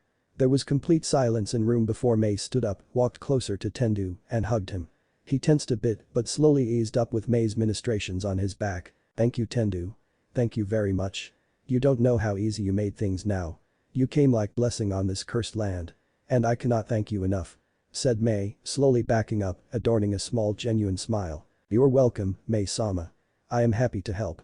His face was still straight as ever, but his voice had a hint of appreciation in it. 7 days later. At Kaizo River Basin. So you came out Mei. Said Yagura, the 4th Mizukage. I knew you would come out. I purposely asked my men to leave such intel at our camp. I can't believe you took it. Now I have a chance to end the rebels and bloodlines once and for all. He said, taking out his hooked staff. The assumptions laid by Tendu were almost true. As expected, Yagura had planned it all along and brought out a unit of 100 Jounins with him instead of 50. They were planning on ambushing rebels, expecting them to be in lower number, but were sandwiched by the frontal attacks and backup attacks of the rebels. The guards of Mizukage were having a hard time defending the Mizukage against Raiga's brutal attacks and left him open to Mei and Ao's team. They saw that despite being an adult, Yagura rather had a childlike experience. He had pink pupil-less eyes and a long stitch running down his left cheek. Ao, you and your team will stay behind, back me up. I will take him on. Mei said as she formed the hand signs. Suiton no jutsu, water release. Water bullet technique. She expelled a large torrent of water towards Yagura, hitting him right at the chest, but he exploded in form of water using a Mizubunshin, water clone. Mei looked around to see her opponent but couldn't find him. She suddenly sensed chakra being molded above her. She tried to move out of the way of the attack but was a bit late. Suiton. Mizurappa, water release. Water trumpet technique. Gyuden. Datappa, wind release. Great breakthrough. Suddenly a great wind picked up and it distorted Yugura's attack on Mei. They both looked on the side and saw masked ninja Tendu blowing the wind. Ah. So he is here too. The reports given to me have mentioned an Anbu masked ninja quite a bit. And finally, I got to meet him. Said Yugura, landing on the ground. For some reason, Tendu could sense another chakra source, different from Biju, inside Yugura's body. To confirm his suspicion, Tendu looked behind it. Ow Taichu, please use your Byakugan on Yugura. I sense a strong Jinjutsu casted upon him. It stumped everyone, including Yugura himself. Ao quickly activated his Byakugan and could sense a third chakra present around Yugura's eyes. Yes, Tendu. You are right. Mei-sama, Yugura is under very strong optical illusion. Tendu was in his thoughts now. Optical illusion. But only a Sharingan user could do that. Then that would mean. Uchiha shouted Tendu, who are you? Now everyone's focus was on Yugura, who was standing as rigid as a rock. Suddenly he slacked like a puppet on a rope and started laughing. His voice completely different than his own. Ha ha ha ha. So I have been caught and by a kid nonetheless. I might be losing my touch. Said the overridden Yugura. My plan was going great, Kurigakure no Sato would have been wiped out if you hadn't interfered. I should eliminate you for this. Said Yugura as his Biju chakra began to rile up. He was about to go in his transformation state when Tendu appeared in front of him and pressed the chakra suppressing seal on Yugura's forehead. Yugura stumbled due to sudden loss of chakra when Tendu unsheathed his Wazakashi and chopped Yugura's neck off his body. The heavy silence washed over the grove as Yugura's head slowly made its way down to the ground. Soon, a loud cheer erupted in the rebel forces as the day they were fighting for had finally arrived. Now peace was not a distant dream for them. The Tyrannus Mizukage was dead. The Kiri civil war was over. It had been a week since Yugura was killed in action. Across the water country, although there were some accidents, the Mizukage's forces surrendered to rebels as soon as they heard the news about their leader's death. In Kiri, the council members unanimously declared Mei, a dual bloodline user, as the fifth Mizukage. She quickly passed a decree to forgive Yugura shinobi, albeit they surrendered to her completely. Tendu was slowly making his way towards the village's gates. Mei promised to visit Konoha around the next genin exams held in Konoha to discuss details about a possible alliance between Konoha and Kiri. His mission was complete and he had to report back to Fire Daimyo. At the gates, he saw Mei and Ao waiting. Going already? Asked Mei. Hi, Mizukage-sama. My mission here is complete. I have to report back to Daimyo-sama. Why did you reject your mission pay then? Asked Mei. Sorry about that, Mizukage-sama. I cannot accept pay for stopping a war in a foreign village started by my village's former shinobi. It's against the ethics and moral code. I hope you accept my services as an apology for what was done to your country indirectly by Konoha. Tendu replied bowing to Mizukage. So strong but still so pure. That's what I like about you.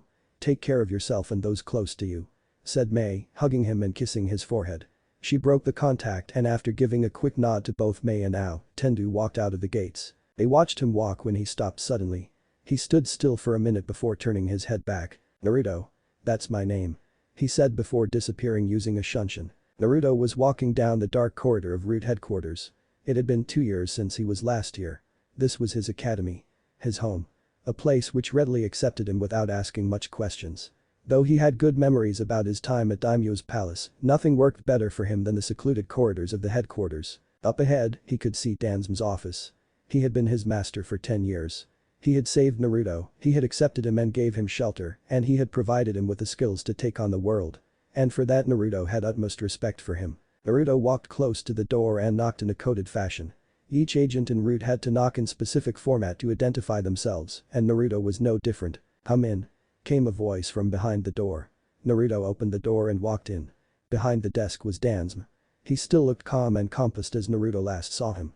Naruto still wasn't completely able to gauze his emotions from his face. But being a skilled sensor, Naruto could see that Danzo was happy to see him. Naruto quickly got on his knee and bowed to Danzo. So you are here. Anything to report, Naruto? Asked Danzo, straight to business. Hi, Danzo-sama. I have improved my abilities in Taijutsu and Fukinjutsu under Chiriku-san from Fire Temple. He even helped me with meditation which significantly improved my control on Mokuton. There had not been any significant event to report about except one. 2 months ago, Daimyo-sama had sent me to Water Country to help the rebels with the war. Yes, he contacted me about that 10 days ago. I heard that your mission was successful and Kiri has asked to form an alliance with us. You did well, Naruto. So, what observations did you draw from the war? Asked Danzo. The war has been indirectly started because of Konoha. Said Naruto and that caught Danzo's attention. What makes you say that? In the last ambush attack on Yagura, we came to know that he was under a heavy optical illusion. Since only a Sharingan wielder can cast such a genjutsu, I concluded that the war was indirectly led by an Uchiha. Who do you have in mind? After the Uchiha massacre 3 years ago, there were only 2 known Uchiha left, Uchiha Itachi and his younger brother Uchiha Sasuke. Since the war had started way before Itachi defected and Sasuke doesn't even have a Sharingan yet tells me that there is one more unknown Uchiha out there who is quite powerful to ensnare a perfect Jinchuriki under a Genjutsu. And according to history, only Uchiha Madara had that power. But he is said to have died while fighting the first Hokage at the Valley of the End. Even if he was somehow alive, he should have died with old age. Said Danzo. Hi, Danzo-sama. I too reached at these 2 contradictory conclusions and it doesn't make sense. There is a powerful unknown Uchiha about whom we have no knowledge. Your observations will be duly noted for further investigations. Said Danzo as he walked closer to Naruto. Slowly he extended his hand towards Naruto. Hand over your Anbu mask, Naruto. Without any hesitation, Naruto removed his white Anbu mask and handed it over to Danzo. You're the best I have. You served me and Konoha well from the shadows, but now it is time for you to step out in the light. Today, Naruto, I relieve you from your services at Root. From now on, you will be reporting directly to the Hokage. Be loyal to him and serve the village well. Said Danzo as he turned his back on him. You can visit me if you need any help. That's all. Naruto's sensor abilities could pick a bit of sadness in Danzo's chakra. It internally made him happy that his surrogate father cared for him. Standing slowly, he quickly wiped away a lone tear from his right cheek. He could not show emotions now, he was trained not to. Hi, Danzo-sama. Said Naruto as he vanished away with a shunshin. Hiruzen had been quite agitated past 2 months. Since his meeting with Danzo about Naruto, he was troubled about declaring Naruto's heritage to him and to the world. You cannot just pop an heir of one of the strongest clan in the world out of nowhere. He was asked by Minato to wait till Naruto is at least genin. But from the report given by Danzo, Naruto was easily a Jounin level ninja. It is time, to hell with what the world thinks. Thought Hiruzen. He was sorting out the documents out of an S-class file folder stored in a drawer under his table when he heard a knock on the door. Hamin ordered the Hokage, sitting straight in his chair now. The door opened and in entered blonde adolescent around 5'4" tall. He wore simple blue outfit with an orange Uzumaki swirl on the back of the shirt and a white sash with a kanji of fire around his waist, showing he was one of the former guardian of the fire daimyo. He wore a wazukashi with red handle on his back. He wore a black face mask like Kakashi on his emotionless face and had piercing blue eyes with slits like pupils that to Hiruzen felt like searing right through him. His untamed long blonde hair further added ferociousness to the newcomer's untamed look. Uzumaki Naruto reporting for duty, Hokage-sama. Said Naruto, giving a formal bow to the 3rd Hokage. Hiruzen internally frowned a bit. Gone was the boy who would lovingly call him Hokage Jiji and run around him. In front of him was a well-trained shinobi, ready to kill at a single command of his. He hardened himself and replied in the similar strict business fashion as he was addressed. Naruto, so you have arrived. I was waiting for you. Danzo had told me that you will report here today. He told me a lot about you and boy I am impressed. Making it to the post of 12 ninja guardians at such a young age is a feat in itself. Said Hiruzen, his grandfatherly side clearly proud. Thank you, Hokage-sama. Said Naruto, quickly nodding his head. As for your skills now, I already know about your bloodline. Said Hiruzen, trying to gauge Naruto's reaction but not even a twitch of an eyebrow was visible. Sighing he continued, please forbid using it in public until necessary. I want that to remain hidden as long as possible. Ordered Hiruzen and got a quick nod in return. Now, Danzo has spoken a lot about you and I trust his confidence in you. Unfortunately, I cannot directly promote you to the position of Jounin as it will attract a lot attention. So, by the power vested in me, I hereby promote you to the rank of Takubetsu Jounin, Special Jounin. Hiruzen declared as he walked closer to Naruto and handed him his green flak jacket. Now that you have become a Special Jounin, it's high time for you to learn about your heritage, about your parents. Said Hiruzen slowly as he extended a sealed letter towards Naruto. Naruto kept on looking at the letter for a minute before holding it, as if trying to gauze its contents. He saw a blood seal under the label of the 4th Hokage. Biting his thumb, he swiped his blood on the seal, which glowed for few seconds before vanishing. He unfolded the letter and started reading through it. 10th October, Dear Naruto, if you are reading this letter, then I must have died sealing the Kyuubi inside you. I am extremely sorry for pushing down such a huge responsibility on your shoulders, but it was necessary to stop the attack and there were no other methods left. But I believe in you, you are my son after all. As you would have guessed, my name is Senju Minato, the 4th Hokage of Konohamaru no Sato. Your mother's name is Senju Uzumaki Kushina. She came to Konoha from Yuzushiogakure, Hidden Whirlpool Village, and became the second Jinchuriki after first Hokage's wife and your grand aunt, Uzumaki Mito. Know that we both deeply loved you since the day we knew Kushina was pregnant with you. We were so happy holding you in our arms the day you were born. We would have been together if that masked man hadn't attacked the village and released the Kyuubi. Now, know that the Jinchuriki seal is weakened considerably in women when they are undergoing childbirth. That night, a masked man came inside the cave where you were conceived and unsealed the Kyuubi out of Kushina. He had ensnared Kyuubi with an optical genjutsu and unleashed him inside of Konoha. I fought him down and was able to free the Kyuubi out of his genjutsu. To stop Kyuubi's rampage, I teleported him out of village, where I sealed the yin chakra of Kyuubi inside me using Shikifjin, dead demon consuming seal, and sealed the yang chakra inside you using Haki no Fukin Shiki, a trigram sealing style, since your body wasn't developed enough to handle the whole of Kyuubi. According to me, a ninja who can outmaneuver the Anbu, slip through a top-scale barrier, and could unseal and control the nine-tailed beast with an optical genjutsu can only be one person, i.e., Uchiha Madara, even if that's possible. So if you ever encounter someone like this in the future, remain at your toes. Now with me gone, Tsunade-chan would be handling the issues of the clan. I hope you have good connection with her. Help her and the village to the fullest. And know that your parents always loved you. Senju Minato. Naruto quickly wiped away a lone tear crawling down his right eye. His parents loved him and didn't abandon him, and he felt a huge weight crumbling off his heart. His parents died in a noble cause, and that was enough for him to sigh in ease. But matters like Uchiha Madara had more priority now. He folded the letter and kept it back on the table. "Please read it, Hokage-sama," said Naruto. Hiruzen nodded and began reading the letter. He smiled a bit reading the parts where Minato expressed his love and belief in his son. But his face faltered reading the third and fourth paragraph, and Naruto could sense anxiety leaking out of him. As he finished reading, Hiruzen massaged his wrinkled bridge of his nose and let out a troubled sigh. "Hokage-sama, if I may?" asked Naruto. Hiruzen looked up at Naruto's deep blue eyes and gave a nod. "Hokage-sama, before my arrival back from the capital, I was sent on a secret mission by Daimyo-sama to Kiri to help the rebels win the war," began Naruto. "The mission was a success. I was able to kill the 4th Mizukage, Yugura, and the conditions at Kiri are stabilizing. The 5th Mizukage, Terumi Mei, even agreed to come to Konoha during the next genin exams to form an alliance." Hiruzen was quite angry to be kept in shadows about such an important mission, and he needed to have a talk with Fire Daimyo about it. But it was a good news too that Konoha helped Kiri to gain lasting stabilization, which would possibly lead to very strong ties between the two countries in the future. Before he spoke, Naruto spoke up again, but in the end, we came across a very important info. Yugura was under an influence of a very high-level optical genjutsu, and the whole war had been orchestrated by a third person, who we concluded to be an Uchiha, possibly Uchiha Madara. And I think that this unknown Uchiha and the masked ninja Yondaime-sama fraud are related or are same person. Hiruzen's blood almost shrank hearing Madara's name again. A missing nin from Konoha, who should have died a long time ago, was causing chaos across the continent right under Hiruzen's nose, and he comes to know about it after 13 years.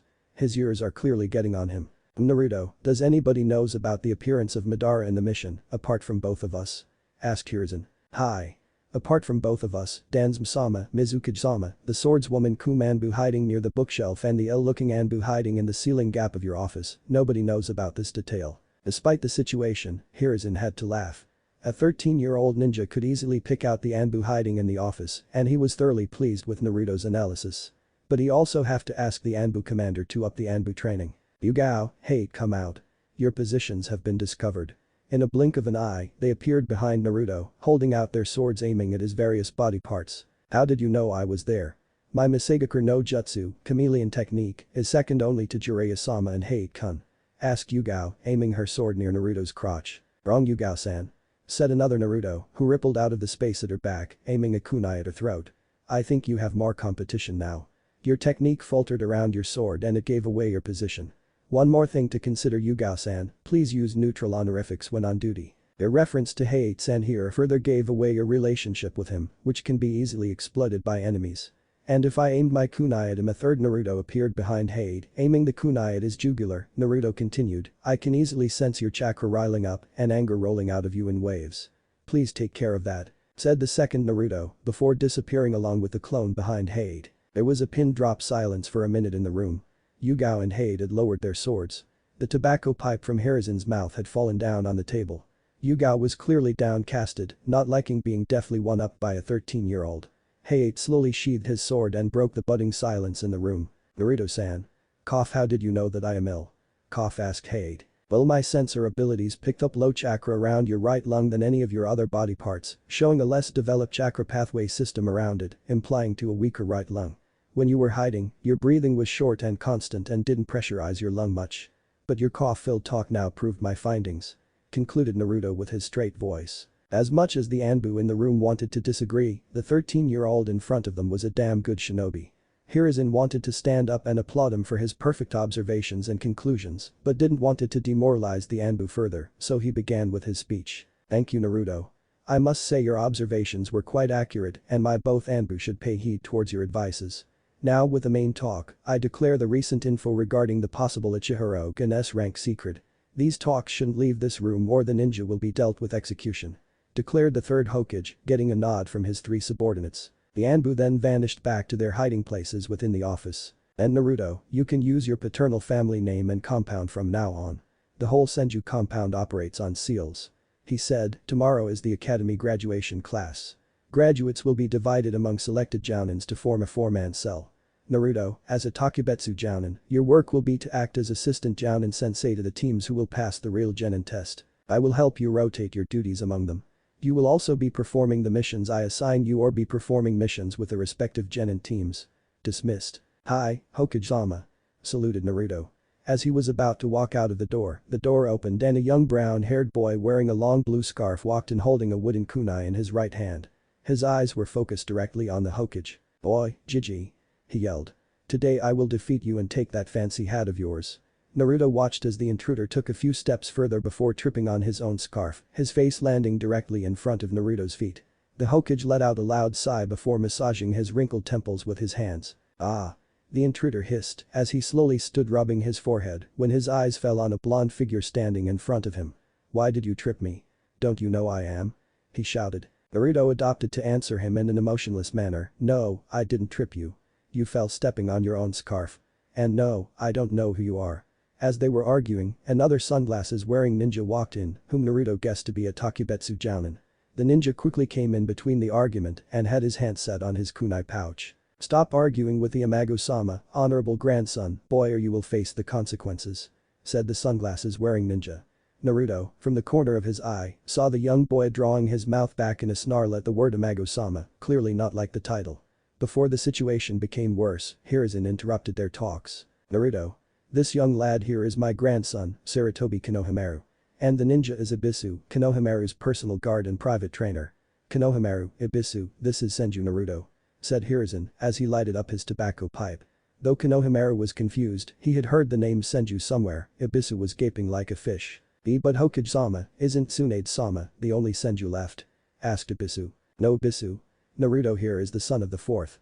His identity was kept incognito all these years to protect him better against threats. Replied Hiruzen, clearing the doubts. After a minute of silence, Ibisu straightened up and gave Naruto a deep bow. I apologize for my behavior, Senju-sama. I didn't know who you are. Said Ibisu. Ibisu-san, please stop this. Said Naruto in a neutral voice. We are colleagues and work on equal stands, so there is no need for you to be so formal to me. Further, you didn't do anything wrong earlier. You were just doing your duty of protecting young Saru-san here. He said before turning to Konohamaru. Saru-san, your constant attacking attempts won't make you the Hokage. The Hokage is the strongest ninja in the village for nothing. You must train harder than anybody else in the village because there is no shortcut for becoming a Hokage. Said Naruto, though his eyes were hardened, his voice had a bit of gentleness in it. The old Hokage had a lone tear escaping his eye. It was his Tobirama sensei who used to call him Saru in fondness. And now his grandson is called Saru by his sensei's grandson. History surely repeated itself. Naruto turned back towards the door and opened the door. He stopped and looked back at Ibisu one last time. Ibisu-san, if you stop yourself and others calling Saru-san Imago-sama and call him by his name, I am sure his constant attacks on Hokage-sama will stop. He said before he walked out of the office. Hiruzen was pleased. Even though Naruto seemed a bit antisocial, there was still hope for him. There is hope for me to redeem myself. Thought Hiruzen. It had been a day since Naruto moved in the Senju clan compound. It was as big as the Hyuga clan compound and as empty as the Uchiha clan compound. It was ironic that the two of the history's biggest and strongest rival clans were shortened down to only 2 known members each. But it didn't bother Naruto at all. He liked secluded places and couldn't find anything better. The compound was quite near to the 44th training ground, also known as the Forest of Death. In respect to clan's relation with the forest, the compound's placement was very accurate. With the danger lurking at every corner of the forest and the privacy it provided from rest of the village, it was a perfect place for him to train. Naruto found the sealing done around the compound state of the art. Some of the seals even he had a little difficulty understanding.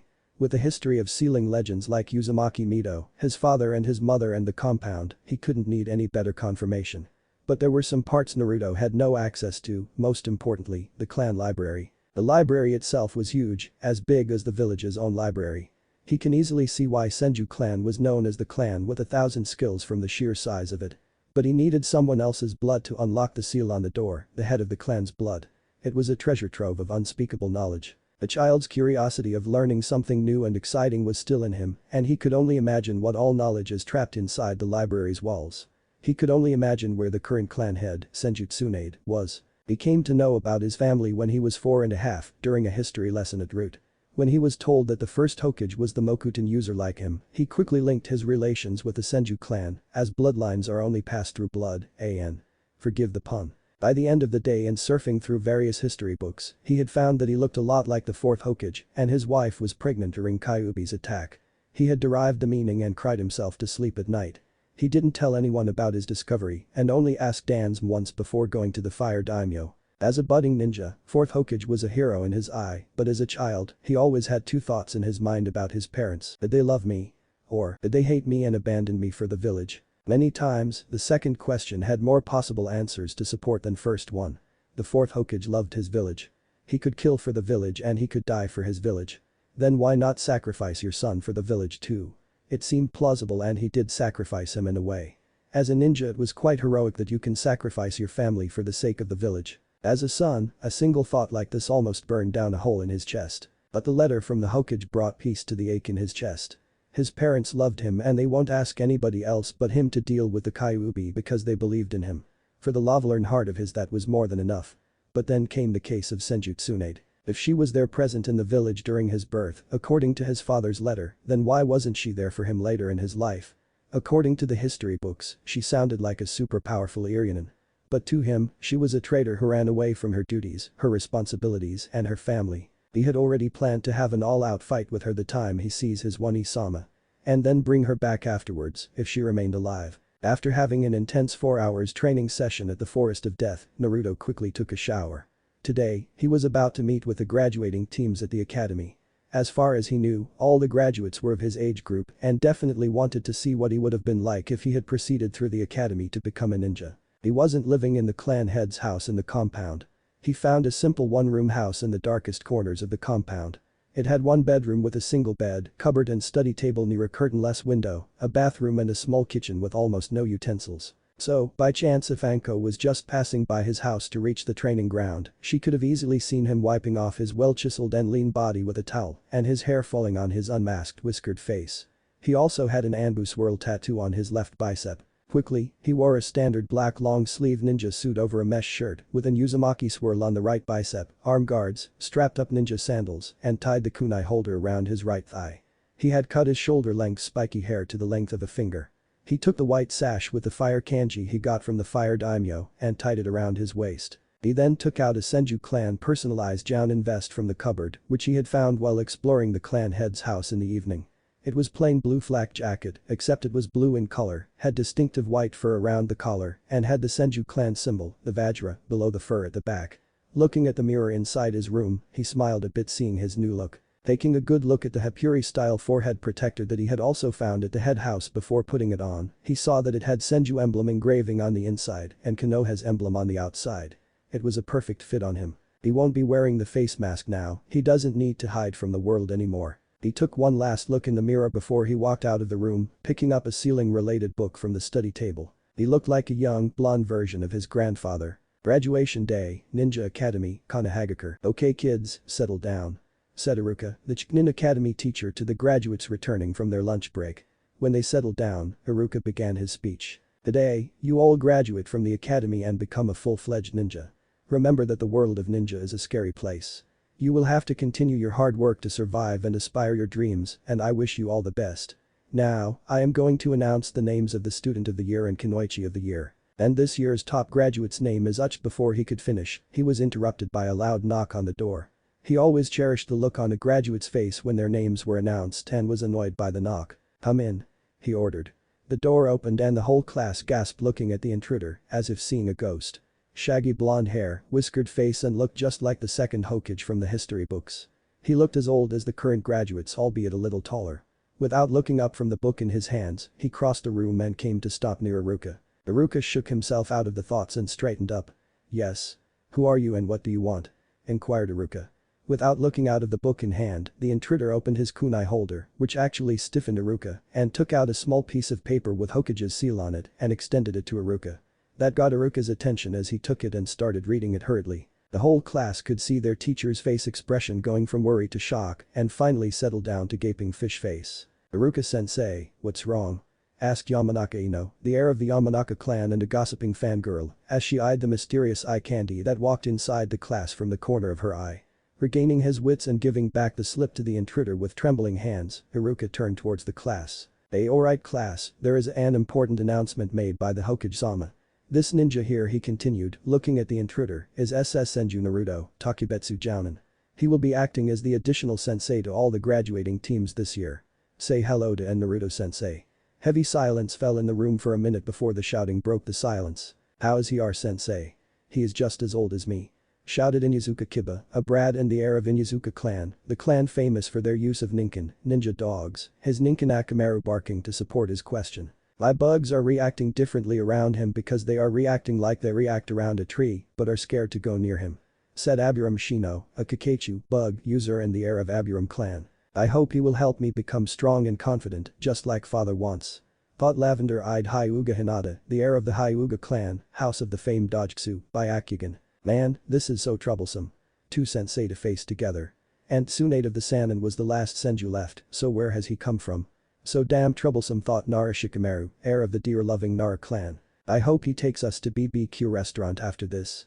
Said Akamichi Chouji, heir of the Akamichi clan. The hot, mysterious sensei. I am already liking it. Though, if Sasuke-kun is in my team somehow, it would be a dream come true. Thought Ino. He might be good looking, but nothing comes before Sasuke-kun.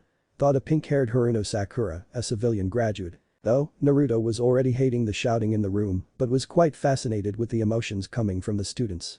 Disbelief, confusion, hope, hunger, love and many more. Yet, the oddest of the all was hatred. Deep, pure hatred. He looked up from the book at the source and found a raven-haired boy looking at him with his raven eyes, sitting at the farthest corner of the class. He wore a deep blue t-shirt with high collars and had a red and white fan in the sleeves. And Uchiha. Oh. How can Naruto miss this staring contest between the heirs of two historic rival clans? The world seemed to stop around them as the Senju's blue slit eyes locked with the Uchiha's black ones. The shouting seemed to lower as the class felt someone in the back riling up his or her chakra. The graduates and Naruto looked up and saw the Uchiha in a stare-down competition with the newly arrived blonde sensei. Though no boy wanted to admit, but Sasuke was easily the strongest in their class and had the maximum chakra among them, more than an average genin.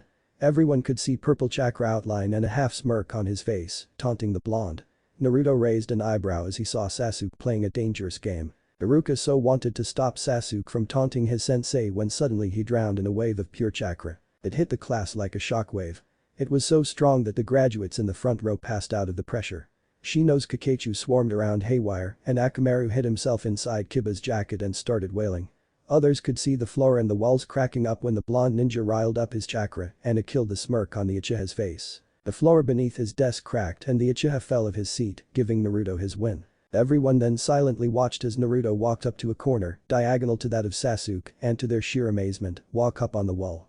He reached up on the roof, squatted down and started reading his book. Silence spread in the class before Kiba's loud mouth broke it using 4 loud words. That was so awesome. Hokage Tower, half an hour ago. Hiruzen didn't want to miss this day at any cost. Today he was launching the Senju heir back in the world and he surely didn't want to miss the expression on people's faces. So when he opened his office door that day, he wasn't surprised to see his jounins gathered inside. There was Mito Guy, his son Saratobi Asuma, the newly promoted Genjutsu Mr. Saki Kurenai and many more. Even the ever-late copy ninja, Hada Kakashi was present there. Nodding to them, the Hokage quickly made his way towards his seat behind the desk. Once seated, he looked up and saw every jounin raising their hands to ask something. Kurenai. He said simply, addressing her request first. "Who is he, Hokage-sama?" she asked. "He is Senju Uzumaki Naruto, son of the 4th Hokage and the heir of Senju clan."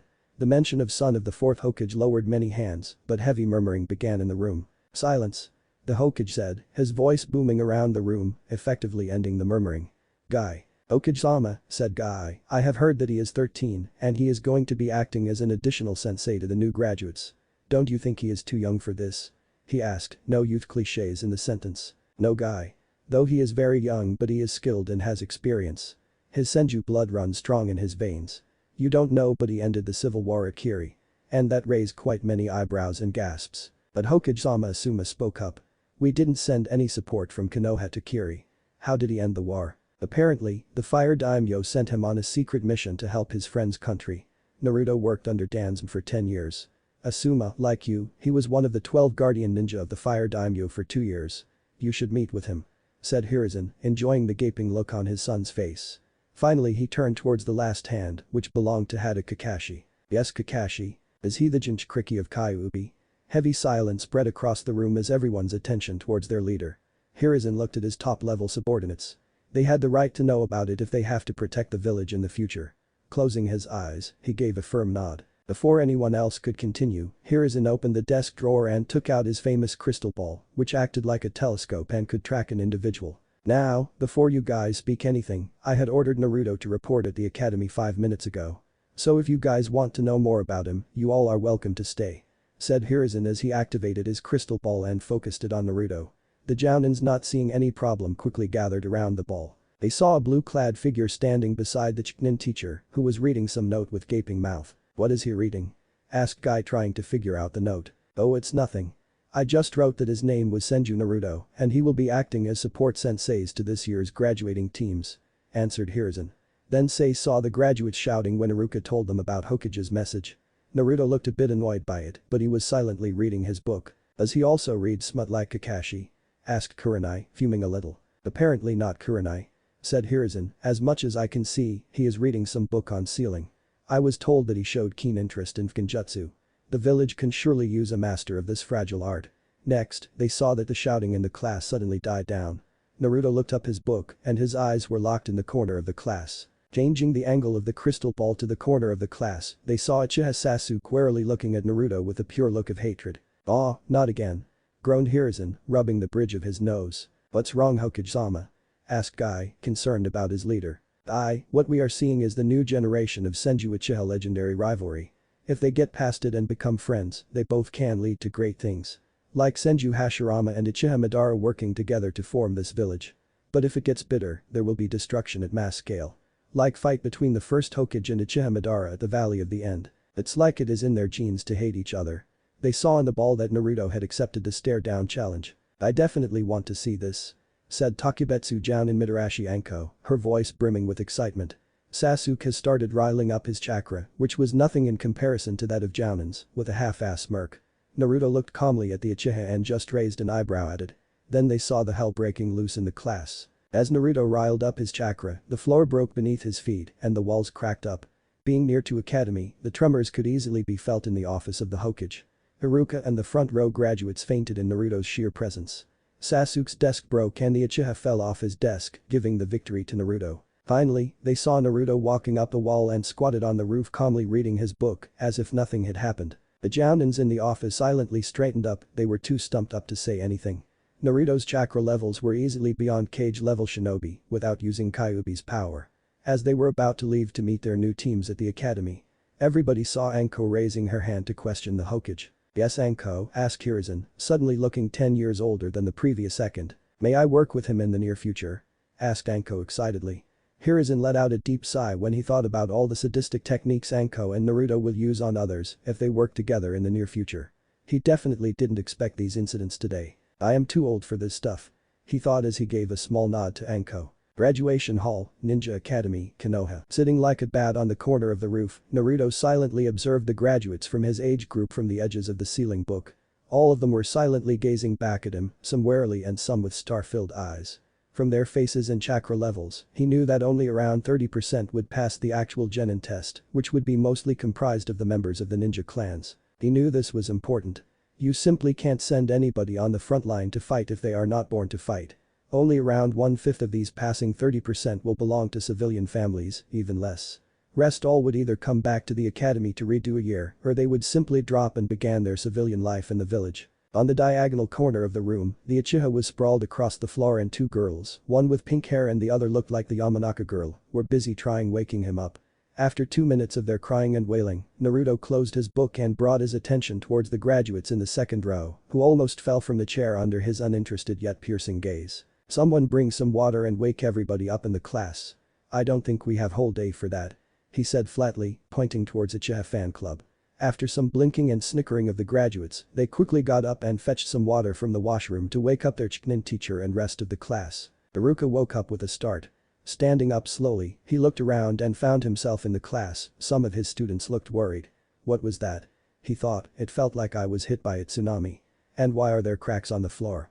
Looking around, he found a blue vest-clad someone crouched on the roof of the room, silently reading a book. Memories of the immediate past rushed back in Iruka's head as he turned back to face his class, his body trembling, wanting to finish this dream or nightmare as quickly as possible. Alright class, he fumbled, I am going to announce your teams and Jounin sensei for the Y year.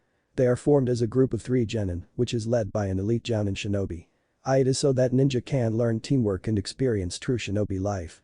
And they are based on the genin individual skills to balance between the teams," said Iruka as he took the sheet from teacher's desk. "So this year's teams are Team 1 Team 6, AN. Don't know, don't care." Naruto wasn't much interested about the graduates in these teams as they were formed of civilians and had very less chance of going through. Team 7 Uchiha Sasuke, Haruno Sakura and Inuzuka Kiba. Your sensei will be Hada Kakashi. Naruto just raised his brow without looking out of his book. Hearing her name with Sasuke, Sakura jumped up with delight. Sasuke just fed in a typical Uchiha way and glared at Naruto and Kiba shouted, getting Iruka's attention. "No pig. See. I got to be with Sasuke-kun and not you. Even the fate favors me. My love is stronger than yours," yelled Sakura at Ino. "Sensei. Why is Forehead and Kiba placed in Sasuke's team and not me?" shouted Ino. "Boy. Sensei. Why am I teamed up with this dark emo ass?" asked Kiba, Akamaru yipping in his support. "Kiba, language. And as for your team, I told you that they are balanced out based on genin's individual skills. Now since Sasuke and Sakura passed with highest marks and you passed with lowest, you 3 are teamed together," said Iruka. The class laughed at Kiba who grumbled and lowered his head. Iruka continued, "Now, teammate will be Aburame Shino, Hyuga Hinata and Kurama Yakumo. Your Jounin instructor will be Iki Kurenai." Shino gave a quick nod, along with the meek nods of lavender-eyed Hinata and brown-haired Yakumo, the heir of the Kurama clan. Team 9, led by Mike Guy, is still in rotation from last year," said Iruka. "So Team 10 will be Yamanaka Ino, Nara Shikamaru and Akimichi Chouji. Your Jounin sensei is Sarutobi Asuma." Ino groaned, Shikamaru muttered, troublesome and went back to sleep, and Chouji kept munching his potato chips. Iruka continued, "The Team Jounin leaders will be coming here to pick up the respective teams in 15 minutes. So for the time being, please get to know your additional sensei." With that, he picked up all his paperwork and ran out of the room without even looking at the blonde Takubetsu Jounin. "Oi Senju!" shouted Sasuke as the door closed behind Iruka. "What did you do to me?" "It's sensei for you, Uchiha-san," replied Naruto as he looked up from his book in a calm and firm voice. "As for what I did is none of your concern." The Uchiha and his fangirls were seething in anger but didn't reply back. "That was so cool, Naruto-sensei. The Uchiha emo deserved it," shouted Kiba with Akamaru's bark in tow. "I have a question, Naruto-sensei," said Shino. "How are you hanging upside down on the roof?" he asked. Everybody in the class now had their eyes directed towards Naruto. "What do you mean, Aburame-san?" asked Naruto, with a bit of confusion on his face. "Didn't the academy teach you tree walking exercise? It is for chakra control." "I am afraid not, sensei," replied Shino, pushing his goggles up his nose. "For chakra control, we have only been taught leaf balancing exercises. Then the standards of Konoha Ninja Academy are lower than I anticipated," said Naruto as he went back to read his sealing book. The students were dumbfounded on the comment. Before they could reply back, the door of the classroom opened and 2 Jounins walked in. One was a tall man with a small beard, wearing standard Konoha Ninja uniform with Jounin flak jacket. He had the hit I-8 of Konoha tied to his forehead and wore a white sash with kanji of fire along his waist, signifying his association with the 12 ninja guardians. The other Jounin was a fair-skinned female with red eyes and long, untamed black hair.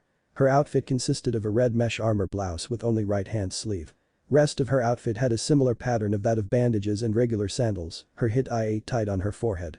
They both gave a pensive look to Naruto before they turned to look at the new graduates. "My name is Saratobi Asuma." The male Jounin spoke. "Team 10, report in training ground 12 in 15 minutes. Iki Kurenai, teammate Jounin leader." Spoke the red-eyed Jounin. "Teammate report in training ground 8 in 15 minutes. As the requested team members got up, Naruto formed a unique cross-handed seal, and 2 clones popped up in existence. Page Bunshin no Jutsu, Shadow Clone Technique. The new genin were amazed as they saw the clones, after giving a quick salute to the original, following Team 8 and Team 10 to their designated meeting areas, and many quickly raised their hands to ask questions from their additional sensei. Naruto, seeing their curiosity, pointed towards the pink-haired girl, Sakura. "What technique was that, sensei?" asked Sakura. "It's called Kage Bunshin no Jutsu, a B-rank Jounin level technique," replied Naruto, looking up from his book. "What is the difference between it and Bunshin no Jutsu, clone technique?" "They look similar to me," questioned Kiba. "It may look like that in Yuzuka-san. But in this, I form real tangible clones which can perform tasks like a normal person unlike Bunshin no Jutsu," said Naruto. All genin had stars in their eyes knowing about a new shinobi jutsu. Except Sasuke, who was seething with anger about the Senju surpassing him. "Senju, teach me this technique right now," shouted Sasuke, punching his desk. As soon as he said it, the room temperature suddenly fell many degrees and air became laced with gruesome killing intent affecting Sasuke. It was so strong that Sasuke started envisioning the Uchiha massacre again and suddenly broke down and started crying loudly. It was a very scary sight for the other genin as they had never seen the Uchiha breaking down like that. They silently vowed to themselves never to piss off their blonde sensei again. "I said this before and I will say it again, Uchiha-san," said Naruto with a grim face, lowering the killing intent. "It is sensei for you. If you order me around again, you will face dire consequences." As the genin quickly regained their bearings, Shino asked the same questions as Sasuke, albeit in proper manner. To which, Naruto gave a quick negative nod and explained, "Sorry, Aburame-san, but this technique is a kinjutsu, forbidden technique. Reason being when you form a shadow clone, your chakra is divided into half and the user can easily die of chakra exhaustion." Getting a quick nod from the Aburame for the explanation, Naruto concentrated back on reading the sealing book again. As the time progressed, other Jounin sensei arrived and took their respective teams and Naruto followed them using shadow clones. An hour had passed and only Team 7 remained in the room. "Man. Where is our sensei?" shouted Kiba, Akamaru sleeping on his head. Sasuke was busy looking outside the window and fuming from inside and Sakura kept stealing glances of her crush and giggled. Getting irritated of the sight, Kiba turned towards the blonde Jounin who was still hanging like a bat. "Naruto-sensei, since this Kakashi-sensei isn't turning up, can you teach us anything?" asked puppy-eyed Kiba. Naruto, though unaffected to the puppy eyes, considered Kiba's request and gave a quick nod. "Alright, Academy training ground, 2 minutes." With that, he merged into the wall and disappeared.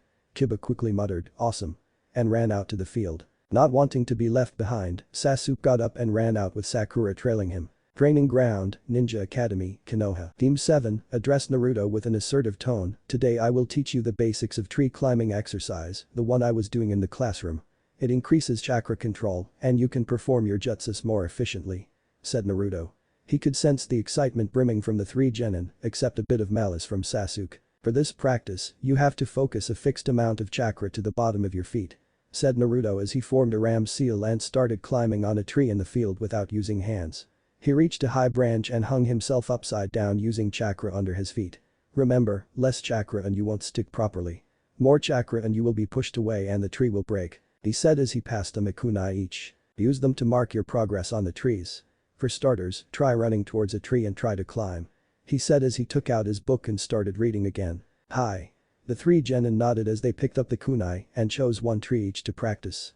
Naruto saw as they ran towards the trees with their kunai ready, Kiba and Sasuke could only make up 4 steps before falling down due to less chakra application, whereas Sakura kept running till she reached the top branch. "Yay.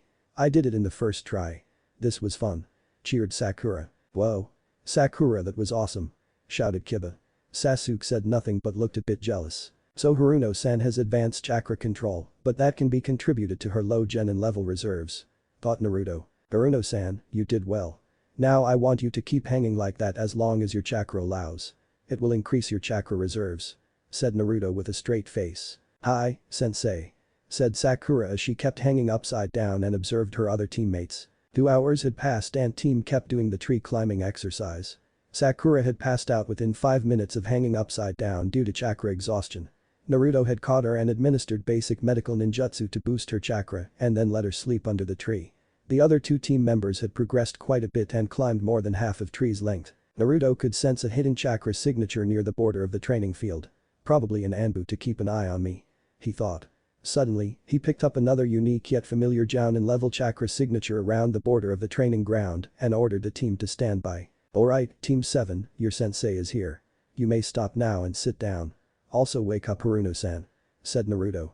Within a minute, a silver-haired ninja wearing standard Jounin uniform and a face mask made his presence known before them. His headband was also tilted to cover his left eye. His visible left eye looked bored to Team 7, but Naruto could see the calculative look focused on him. You're late, Kakashi-sensei, shouted Sakura and Kiba. Sasuke grunted with annoyance towards the team sensei but was happy as he hadn't wasted his time. Naruto had come to the ground and was looking at the new arrival with mild irritation. The silver-haired Jounin, Hada Kakashi, scratched his neck and gave a lazy response, sorry, I was lost on the road of life. Ignoring the angry stares of the genin and stoic expression of the fellow blonde Jounin, he continued, since we are already outside, we can start with the introduction here itself. Tell me your likes, dislikes, dreams for the future, said Kakashi as he leaned towards a tree. What should we say? Can you introduce yourself first? Asked Sakura. Kakashi let out a tired sigh before speaking. Alright. My name is Hada Kakashi. There are few things I like and few things I dislike, but I don't want to tell you. I never thought about any dreams for the future. Now your turn, Pinky, said Kakashi. All he told us was his name. Thought Team 7 with a sweat drop.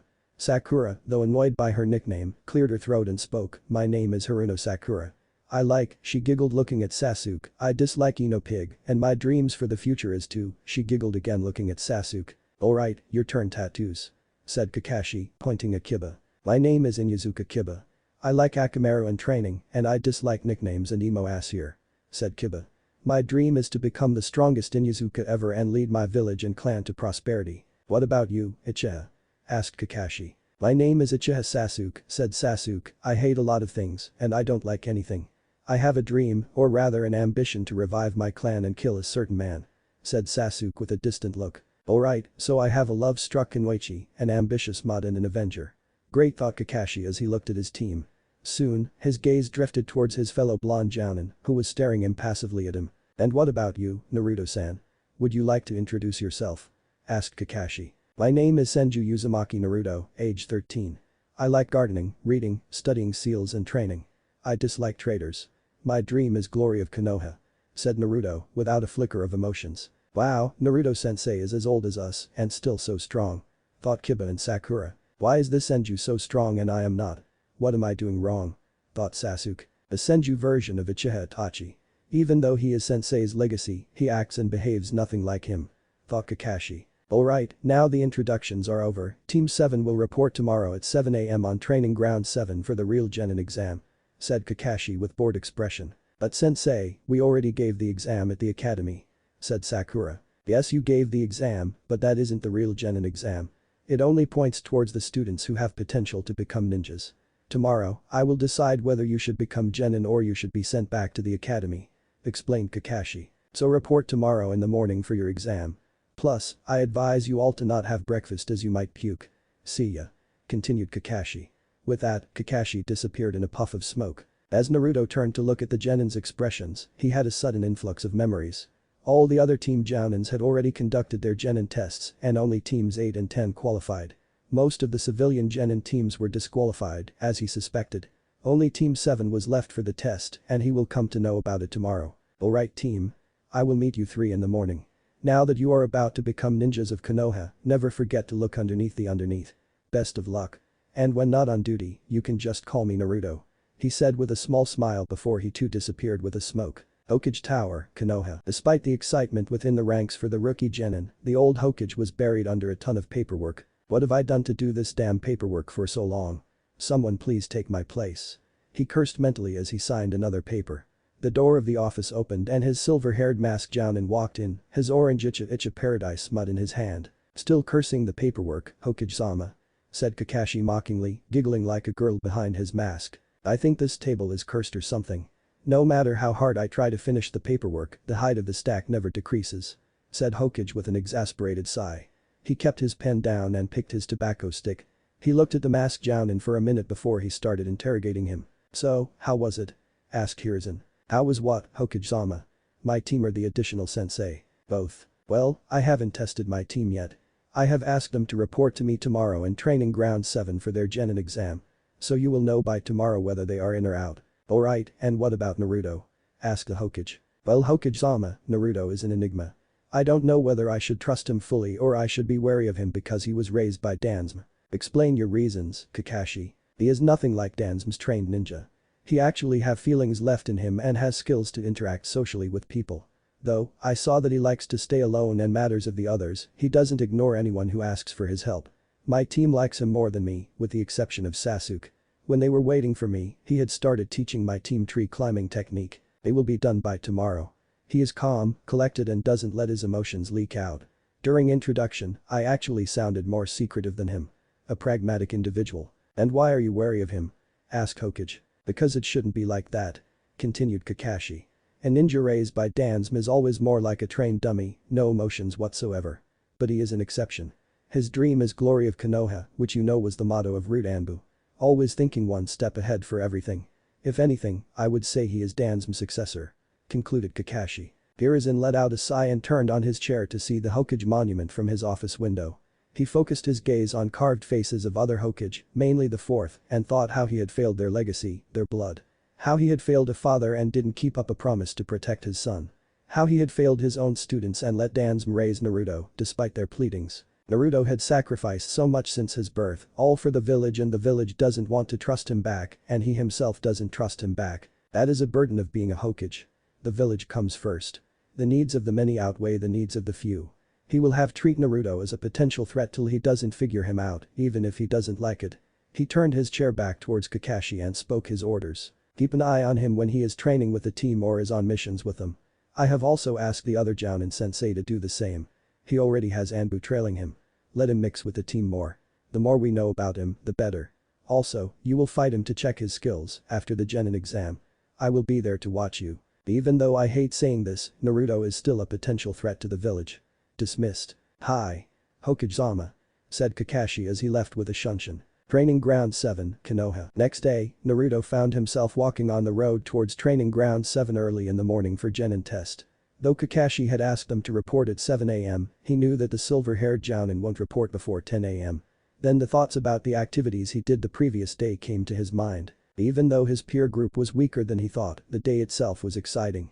Talking with them, training with them, messing with them, especially with the Uchiha, he liked it all. While training with the Root and even during the Guardian Ninja days, he had never met any from his age group with whom he could hold a successful conversation, which had led to less socializing during those years.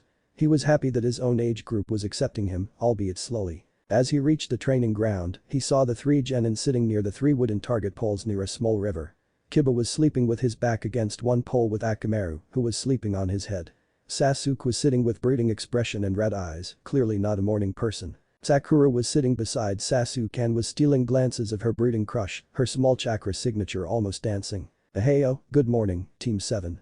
Greeted Naruto with plain voice and very small smile as he made his presence known. "Aheyo, Naruto-sensei." Greeted Sakura and Kiba with lazy voice. "Orf," barked Akamaru. "HMPH," grunted Sasuke. "So, are you ready for the test?" inquired Naruto. "Hi, sensei. We will rock the exam and become genin," cheered Kiba as he raised his fist in the air. "Good, is anyone interested in some warm-up exercise?" asked Naruto, thinking about getting to know them better. "I am in, sensei," shouted Kiba, jumping up. "HMPH," grunted Sasuke as he too stood up. "I don't want to exercise and get all sweaty and stinky in front of Sasuke-kun, but if don't go then he will think that I am lazy," thought Sakura as she too stood up slowly. "Alright then, sprint 10 rounds around the training area, follow me," instructed Naruto as he ran off. The team was dumbfounded with Naruto's speed. But the boys shook themselves out and quickly followed the trail. Sakura just stood there for a minute before slowly following her teammates. "What have I gotten myself into?" she cursed inwardly. 1 hour later, Team 7 could be seen sprawled on the grassy earth, breathing heavily.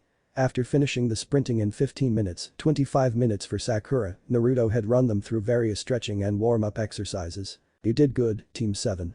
Said Naruto, "Rest up and let's wait for Haddock-san," he said, taking out his book on ceiling to read.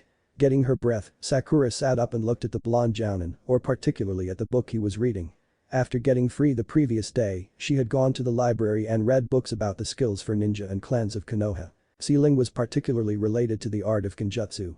She had yet to decide in which field she wanted to excel. Naruto-sensei, asked Sakura, what is your ninja type? What do you mean, Haruno-san? Asked Naruto, looking out of his book. Yesterday, after we got free, I went to library to know about ninja type. They said there are many types of ninja. Some are ninjutsu specialist, some are irijutsu, medical techniques, taijutsu, jinjutsu, and many more. It also said that various ninja clans have specific speciality too. Said Sakura. That is good, Haruno-san. What did the book tell about Inyazuka clan? Asked Naruto, closing his book. Hearing about Inyazuka, Kiba suddenly perked up. Sasuke too sat up wanting to know more about the noisy mud and the cursed Senju. Sensei, it said that members of Inyazuka clan are known to work with ninkin and specialize in tracking and taijutsu skills. Said Sakura in a practiced manner. Kiba hearing the description nodded in approval, Akamaru barking in tow. Sasuke just grunted and looked away. That's correct. What about the Uchiha clan? Inquired Naruto. Sasuke smirked, wanting to listen to the greatness of his clan. Sakura, wanting to impress Sasuke, almost recited, the Uchiha clan is famous for their powerful chakra, strong techniques, and the Kekkai Genkai, bloodline limit, the Sharingan. They specialize in anything combat related and lean strongly towards fire release nature. Because of strong battle prowess, many ninja flee rather than facing an Uchiha. Hearing about his clan, Sasuke's smirk was bathing in superiority complex. Kiba was outright glaring at Sasuke, almost wanting to rip off his smile. Sakura looked quite happy that she was able to impress his crush. Naruto wanted to laugh and piss off the Uchiha, but controlled his emotions better and let only a small smile adorn his face. That's correct, Haruno-san. Uchiha clan is a very strong clan. But not every Uchiha acquire the Sharingan. Said Naruto with straight face, but his gaze focused on Sasuke. Due to the harsh natural process to awaken it, very few Uchiha actually manifested Sharingan. Continued Naruto, his voice filled with mocking hostility. Now seething in anger, Sasuke jumped at Naruto in order to punch him, but his fist was caught by Naruto before it could reach the target. Now Uchiha-san, don't take out the anger for your inability to awaken Sharingan on me. Your brother got them when he was 8. You might awaken them too, sooner or later. Said Naruto. Hearing about his traitorous brother and his achievements, rekindled the anger in Sasuke from the Uchiha massacre night. Awarimi no jutsu, substitution technique, said Sasuke as he replaced himself with a wooden log. Sensing someone behind him, Naruto turned around and found Sasuke standing near the stream of river. Naruto just raised an eyebrow as Sasuke quickly formed hand seals to mold chakra. Tiger Ram Monkey Boar Horse Tiger, Kaiten. Kankakik no Jutsu, Fire Release. Great Fireball Technique. As a huge fireball approached Naruto and the rest of Team 7 behind him, before a scream escaped Sakura's mouth, Naruto formed a quick dog seal and whispered, Oten. Dorakeki, Earth Release. Earth-style wall. A mud wall rose up between the fireball and Naruto and stopped the incoming fireball. Sakura's scream never escaped her mouth. Lowering the wall, Naruto found Sasuke having a perplexed look on his face. How strong is he? I didn't even see him going through hand seals or speak the jutsu name. Thought Sasuke. You could have hurt your teammates with your baseless anger, Uchiha. Said Naruto, with an edge in his voice as he suddenly disappeared and reappeared behind Sasuke using a shunshin. Before Sasuke could turn around, Naruto took out a chakra-suppressing seal from his kunai pouch and stuck it on Sasuke's head. Due to sudden loss of chakra in his body, Sasuke fell on the ground and fainted. Sasuke-kun shouted Sakura as she ran towards the unconscious Uchiha but was stopped by Naruto. Leave him, Haruno-san. I have just sealed his chakra, otherwise he could have injured you both. Don't worry, I will release it when Haddock-san arrives. And we can hold our previous discussion to some other time. Said Naruto, with a plain yet intimidating voice. Hi, sensei. Mumbled Sakura as she sat back on the ground. Kiba, who was quiet during the entire scene, suddenly jumped and shouted, thank you Kami. For giving me exclusive rights from my class to watch and enjoy Uchiha emo ass getting his ass kicked by Naruto-sensei. I don't know how I should repay you. Naruto watched in amusement as Akamaru too started doing dance around Kiba. Kakashi arrived at training ground 3 hours after the scheduled time. Usually, he came late during meetings because he spent too much time in front of the memorial stone, remembering the close ones he lost and reliving the guilt. But today, he was late because he was practicing for today's spar with Naruto till late night and overslept. During his Anbu days, he had worked greatly with Tenten but had stopped using it after he left Anbu. His father's Haddock Sakumo signature Tenten was destroyed during the Third Shinobi War, but he had it repaired later. Seeing Naruto carrying a Wazakashi on his back, he wanted to oil up his Kenjutsu skills. Arriving at the meeting point, Kakashi was greeted with rather unique sight. Kiba and Akamaru were sleeping peacefully under a tree. Sakura was sitting beside Kiba, holding her knees near her chest, and was taking regular glances of her crush's face, who was sprawled on the ground in front of her.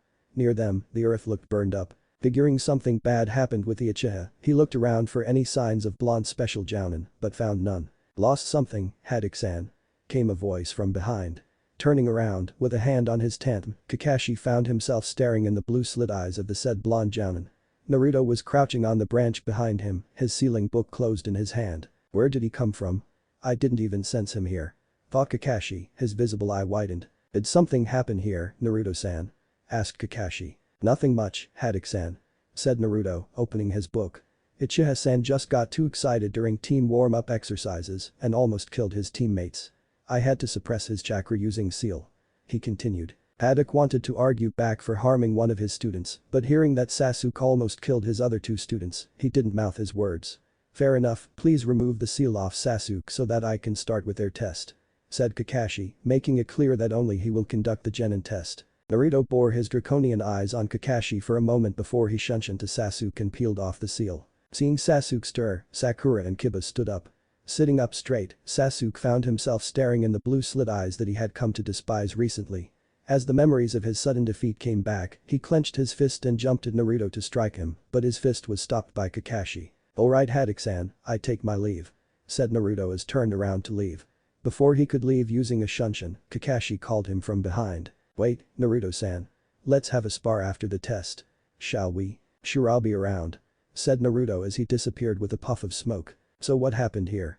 Asked Kakashi authoritatively as he turned to face genin members of Team 7. He kept holding to Sasuke's fist as Sakura and Kiba dictated the incident.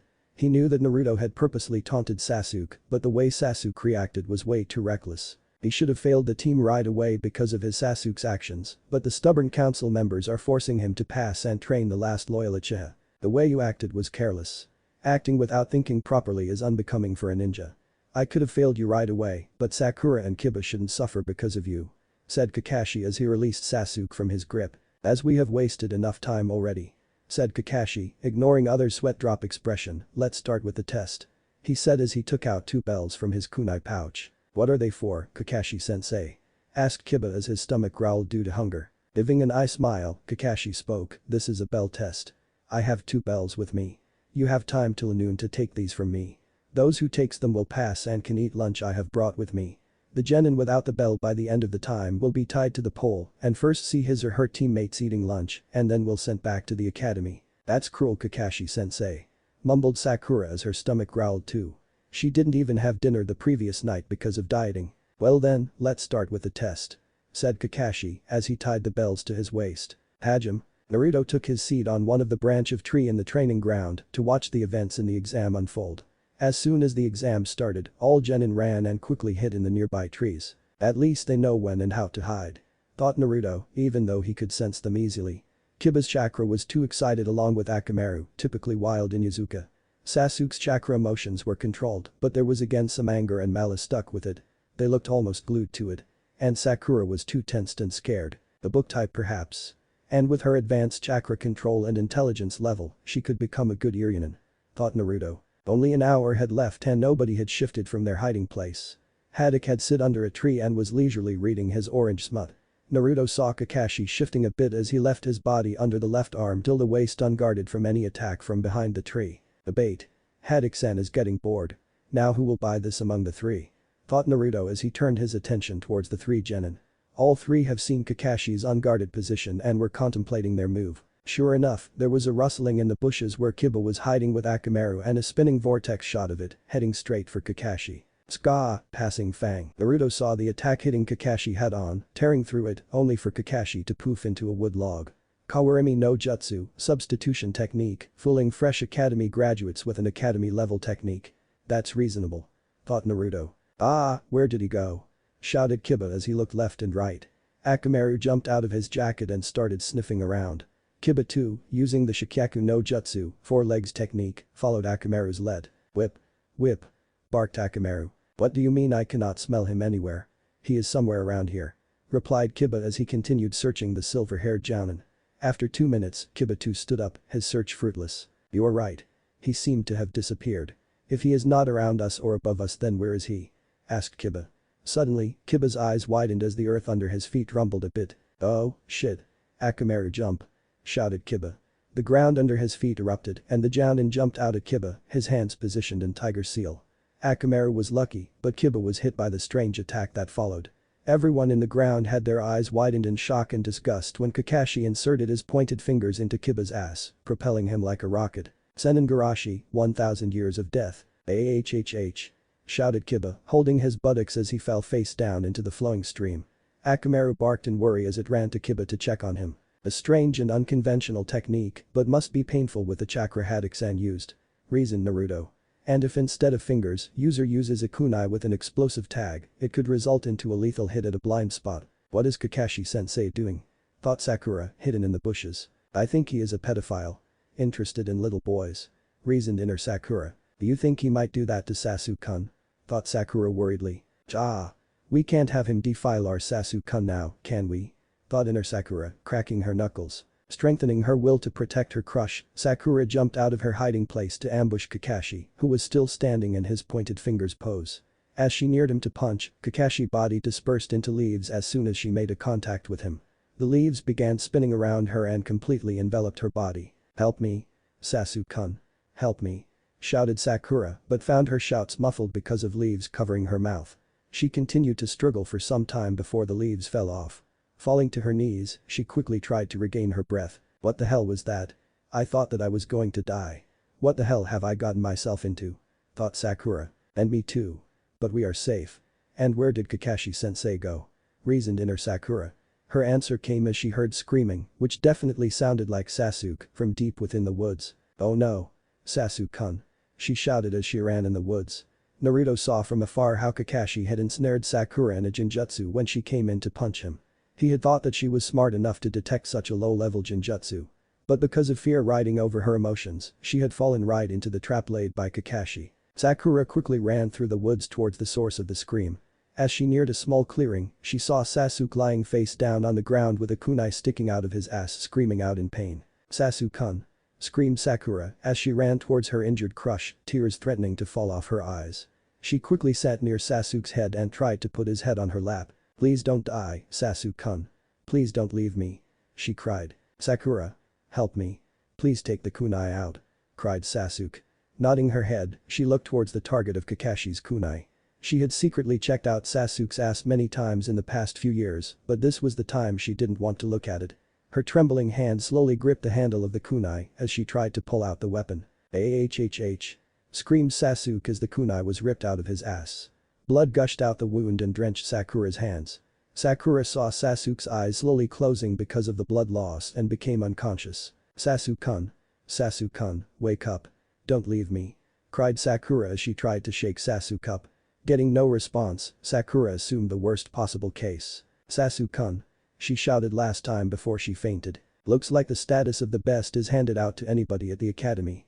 Mumbled Naruto to himself as he turned his attention to the last genin member of the Team 7. Sasuke just grunted as he heard Sakura shouting his name again. He was having a headache ever since he woke up and now Sakura's screams were just increasing the pressure up on his head. Why is she screaming now? Stupid, annoying girl. At least good riddance from her and the stupid mutt. He thought as he looked at the clearing from one of the tree branches. He was looking at his silver-haired team instructor who was leisurely sitting and reading an orange book under the shade of a tree. His other teammates had been taken down and now he had one good chance to prove that he and the Uchiha clan were not to be taken lightly. Seeing that Kakashi wasn't moving from his place, Sasuke took out 3 shurikens and threw them towards the Jounin. It surprised him a bit that Kakashi didn't provide any resistance when all 3 shuriken hit him. His question was answered when Kakashi suddenly poofed to be a wooden log. Akawarimi no Jutsu, substitution technique. But when did he before Sasuke could complete his thought process, a tant was placed near his neck by Kakashi from behind. Seeing the danger, Sasuke quickly formed a hand sign and substituted himself with the same wooden log Kakashi used. At least he is a competent genin. Thought Kakashi. Let's see what else can he do. Kakashi's instinct suddenly went off sensing an attack coming towards him. Turning around, he came face to face with a large fireball. Acting quickly, Kakashi shunshin himself out of the fireball range, leaving the nearby trees to bear the brunt of the attack. His skills are already that of a genin. No genin could have chakra capacity to perform such a technique. Thought Kakashi. Looking towards the source of the attack, he saw Sasuke rushing towards him with an intent to battle hand to hand. Let's see how the rookie of the year fare into jutsu, thought Kakashi as he intercepted a right hook attack with his left arm. Using that as a pivot, Sasuke jumped to deliver a left leg kick on Kakashi's masked face but was caught by Kakashi's free right hand. Before Sasuke could free himself, Kakashi slammed his both hand palms in Sasuke's stomach, sending him tumbling back. Quickly regaining his bearing, Sasuke took out a kunai and went in for an attack again. Seeing the kunai, Kakashi unsheathed the tantum strapped on his back and parried away the first strike aimed towards his right shoulder. They both kept themselves engaged in the combat for 5 minutes. Getting frustrated, Sasuke suddenly stroked Kakashi with an upper slash, leaving Kakashi no time to defend. Sensing danger, Kakashi stretched his hands upwards as he attempted a back somersault but left the bells around his waist unguarded. Sasuke tried to take benefit of the situation but was only able to brush the bells with his fingers as Kakashi's foot struck him in the chin. Both were sent tumbling away from each other. As they stood up to strike each other again, they were stopped by the sound of the alarm bell ring signifying the end of the test. Sasuke is good. Even though I wasn't trying hard, he pushed me quite a bit. I almost lost the bells for a moment. But he didn't incorporate teamwork in this test. In fact, none of the three did. I think I have to fail them, thought Kakashi. He saw Sasuke grumbling to himself. Kiba came to them holding his butt, groaning at every step. Akamaru was walking beside him with a sad look on its face. Sakura was nowhere to be seen. Kakashi was about to leave to find her when with a puff of smoke, Naruto appeared beside him carrying an unconscious Sakura bridal style. He slowly kept her down and applied Iryujutsu, medical ninjutsu, to her forehead. After few seconds, she suddenly woke up with a start. Sasuke-kun. She screamed as she tried to shake herself off Naruto's strong grip.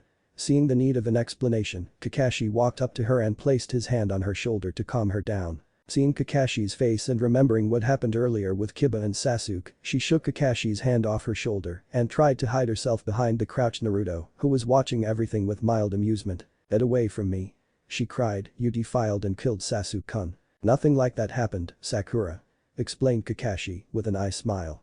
"What you saw out there happening to Sasuke was all genjutsu. A very basic technique." Sakura's eyes widened hearing this. Sasuke was alive and still chased. Looking around, she saw him sitting near the wooden log, all angry and brooding. Before she could figure out the reason of his behavior, Kakashi's last words caught her attention. "It is a shame, really. Even after being the top Kunoichi of the year in the academy with great chakra control, you couldn't even sense a basic C-rank genjutsu," said Kakashi. Sakura lowered her head with shame. Kakashi's head then turned towards Kiba who somehow had managed to sit on the ground, albeit in a weird position. "Kiba, you were too reckless and attacked head-on. You are trained to be a ninja. Try not to attack head-on. And work with your team," said Kakashi. Kiba, hearing this, could only groan and look away. "And Sasuke," said Kakashi, getting the attention of the breeding Uchiha, "you need to learn to work with your team. No matter how hard you try, you had no chance to defeat me. Your skills are noteworthy, but you lack experience." Unable to hide his anger, Sasuke pointed his finger towards Naruto. "Then what about him, Kakashi-sensei?" asked Sasuke. "He is also as old as me. Why is he a jounin and I, a genin?" Naruto raised an eyebrow at the question. He decided to give a blow to the Uchiha pride. Before Kakashi could reply, Naruto spoke up. "I became a genin when I was 5 and I have been doing missions since then. And I have quality experience to back up my skills. So don't go around challenging and pointing fingers at someone who is way ahead of you," replied Naruto with a cold edge in his voice. Team 7 except their sensei could only stare at him in bewilderment. They couldn't imagine someone so young being this skilled. While Kakashi gave Naruto a calculative look. "He is a true prodigy. I have to be careful in our next spar," thought Kakashi. He quickly pulled himself out of his thoughts and turned towards his team. "Alright, Team 7. Since you failed to take the bells from me, you all fail," declared Kakashi. "Now you can all go back to the academy and think about the reason of your failure." All three genin had a betrayed look on their faces. Naruto was amused by the fact that the team containing the top students of the academy had failed miserably. He knew if they went back to academy, they won't learn anything new than they already knew. Sakura might decide to quit being a ninja and go back to civilian life, but the boys of the Team 7 were quite arrogant and prideful to quit. Also, Naruto knew about Kakashi, who was being pressurized by the council elders to pass and tutor the last loyal Uchiha. So he decided to help the genin before it was too late. "Haddock-san, I don't think they performed badly enough for you to fail them. With little assistance, I think they can become quite formidable," said Naruto. "But Naruto, they didn't even perform together. They know nothing about teamwork," retorted Kakashi. "What do you expect from fresh genin, Haddock-san? They can't be flawless on their first task as a team," replied Naruto. "If you would have given them some guidance before beginning the test, I know they would have performed better." The genin were cheering for Naruto in their minds, even Sasuke. They could see a glint of hope in Naruto's argument. "What do you suggest then, Naruto?" asked Kakashi. "Now that we are going to have a spar, let's place a bet. If I am able to remove the mask off your face within an hour, Team 7 passes. If I lose, Team 7 loses, and also I will give you one air anecdote technique I created." Kakashi saw Naruto with a calculative gaze. He couldn't see any hidden motive. The stakes were high. He didn't believe that he could lose to a wet behind the ear jounin, where he was a full jounin for so long. Also with an air rank technique, the bet was not worth rejecting. "Alright then. I accept your challenge. Don't run away if you lose the bet," said Kakashi, cracking his knuckles. "You don't need to worry about that," said Naruto as he created a cage bunshin to act as a proctor. Creating distance from Team 7, who were sitting near the wooden logs, the two jounin stood facing each other. Naruto slowly unsheathed his wazukashi as Kakashi took out his ten from his back. Even from distance, the genin could feel the pressure of the battle. Both took their respective stances as they waited for the proctor to give the signal. The cage bunshin stood between them as it checked both competitors. "This spar will last 1 hour. Everything except killing and maiming is allowed. The battle will end when the time limit is up or when either of the competitor has given up or fallen unconscious." "Are both the competitors ready?" asked the bunshin. Both Naruto and Kakashi gave a subtle nod as they tightened their grip around their weapons. 3, 2, 1 Hajime. Hokage's office. Hiruzen was excited. Even though there was tons of paperwork lying on his desk waiting to be reviewed by him. Reason being, new genin teams were joining Konoha's forces that day. New generation always thrilled the old cage. They will be new torchbearers of the will of fire, which had guided Konoha in the times of war and peace. They were always meant to surpass the older generations. And the prospect of watching new heroes rise always excited Hiruzen. There was also a secondary reason for his excitement. One of his top jounin and the student of the 4th Hokage, Hada Kakashi, was about to fight with the Senju heir. His rival Danzo, who never commended anyone easily, had literally sung praises of Naruto. According to what he had been told, Naruto was a prodigy in the League of Uchiha Itachi, or even better than him. Though Naruto's repertoire was unique and versatile, Hiruzen would bet on his silver-haired jounin today. Wasting no time, Hiruzen quickly lit up his tobacco pipe, took out the crystal ball from one of the desk drawer, and focused it on Training Ground 7, where the two said jounins were standing in their respective kinjutsu stances, waiting for the proctor clone to begin. Training Ground 7, all genin of Team 7 were holding their breaths. The duel between their jounin sensei would decide their career as a ninja. Being new, they had never seen a true one-on-one shinobi fight. Of course they had few practical sparring sessions themselves in the academy, but they knew that this fight would be way more epic. Sasuke was intrigued and was cursing himself for not having a Sharingan to copy some moves for his own training. Kakashi was taking deep controlled breaths as he readied his stance for the duel. Though he believed in his abilities and experience and not wanting to use his implanted Sharingan, he was having a weird gut feeling for this fight. Being a child prodigy himself, he also felt excited about fighting someone like him. He was already planning to pass his team through some other test, but this way was fine too. Also, high stakes of this duel was a plus, along with the analysis of Naruto's skills for the Hokage and himself. "Hajime!" shouted the clone proctor. As soon as the announcement went off, the two opponents ran towards each other with the intent of first hit. To the genin audience, they seemed like a blur. One moment, they were standing 20 meters apart, the next moment, they were at arm's length. Being the shorter opponent, Naruto did an overhead block to the downward slash of Kakashi's 10. Kakashi kept the force in his attack to push down Naruto. Seeing his disadvantage, Naruto quickly raised his right knee to perform a front kick with textbook perfection, hitting Kakashi in his stomach. Kakashi grunted before bursting with a puff of smoke. Sensing danger from back, Naruto quickly crouched to prevent Kakashi from stabbing him in his shoulder and performed a rear spinning low kick and sent Kakashi spinning away. Konoha Repk, Leaf Gale. Kakashi somehow managed to balance himself in the air and landed on his feet. That kick was hard and fast. "It's hard to stand straight with my right leg injured," thought Kakashi. He uses the same attacking style as Guy. "So you use Genken, strong first, huh? One of my Jonin friend uses the same style," said Kakashi. "Like I, Konoha's Taijutsu specialist," added Naruto with neutral emotion. "So you know him. He likes challenges. He would love to spar with you. You are pretty good. Those two kicks were perfectly done. I think I would need to go full on," said Kakashi as he removed the headband from his left eye, showing the 3 Tomo Sharingan to the world. "What the hell is that red eye?" shouted Kiba. "That's the Sharingan, Kibabaka. The famed ninjutsu of the Uchiha clan. One of the legendary 3 Taijutsu. But why does Kakashi sensei have it?" asked Sakura, her head turning towards the last member of the said clan.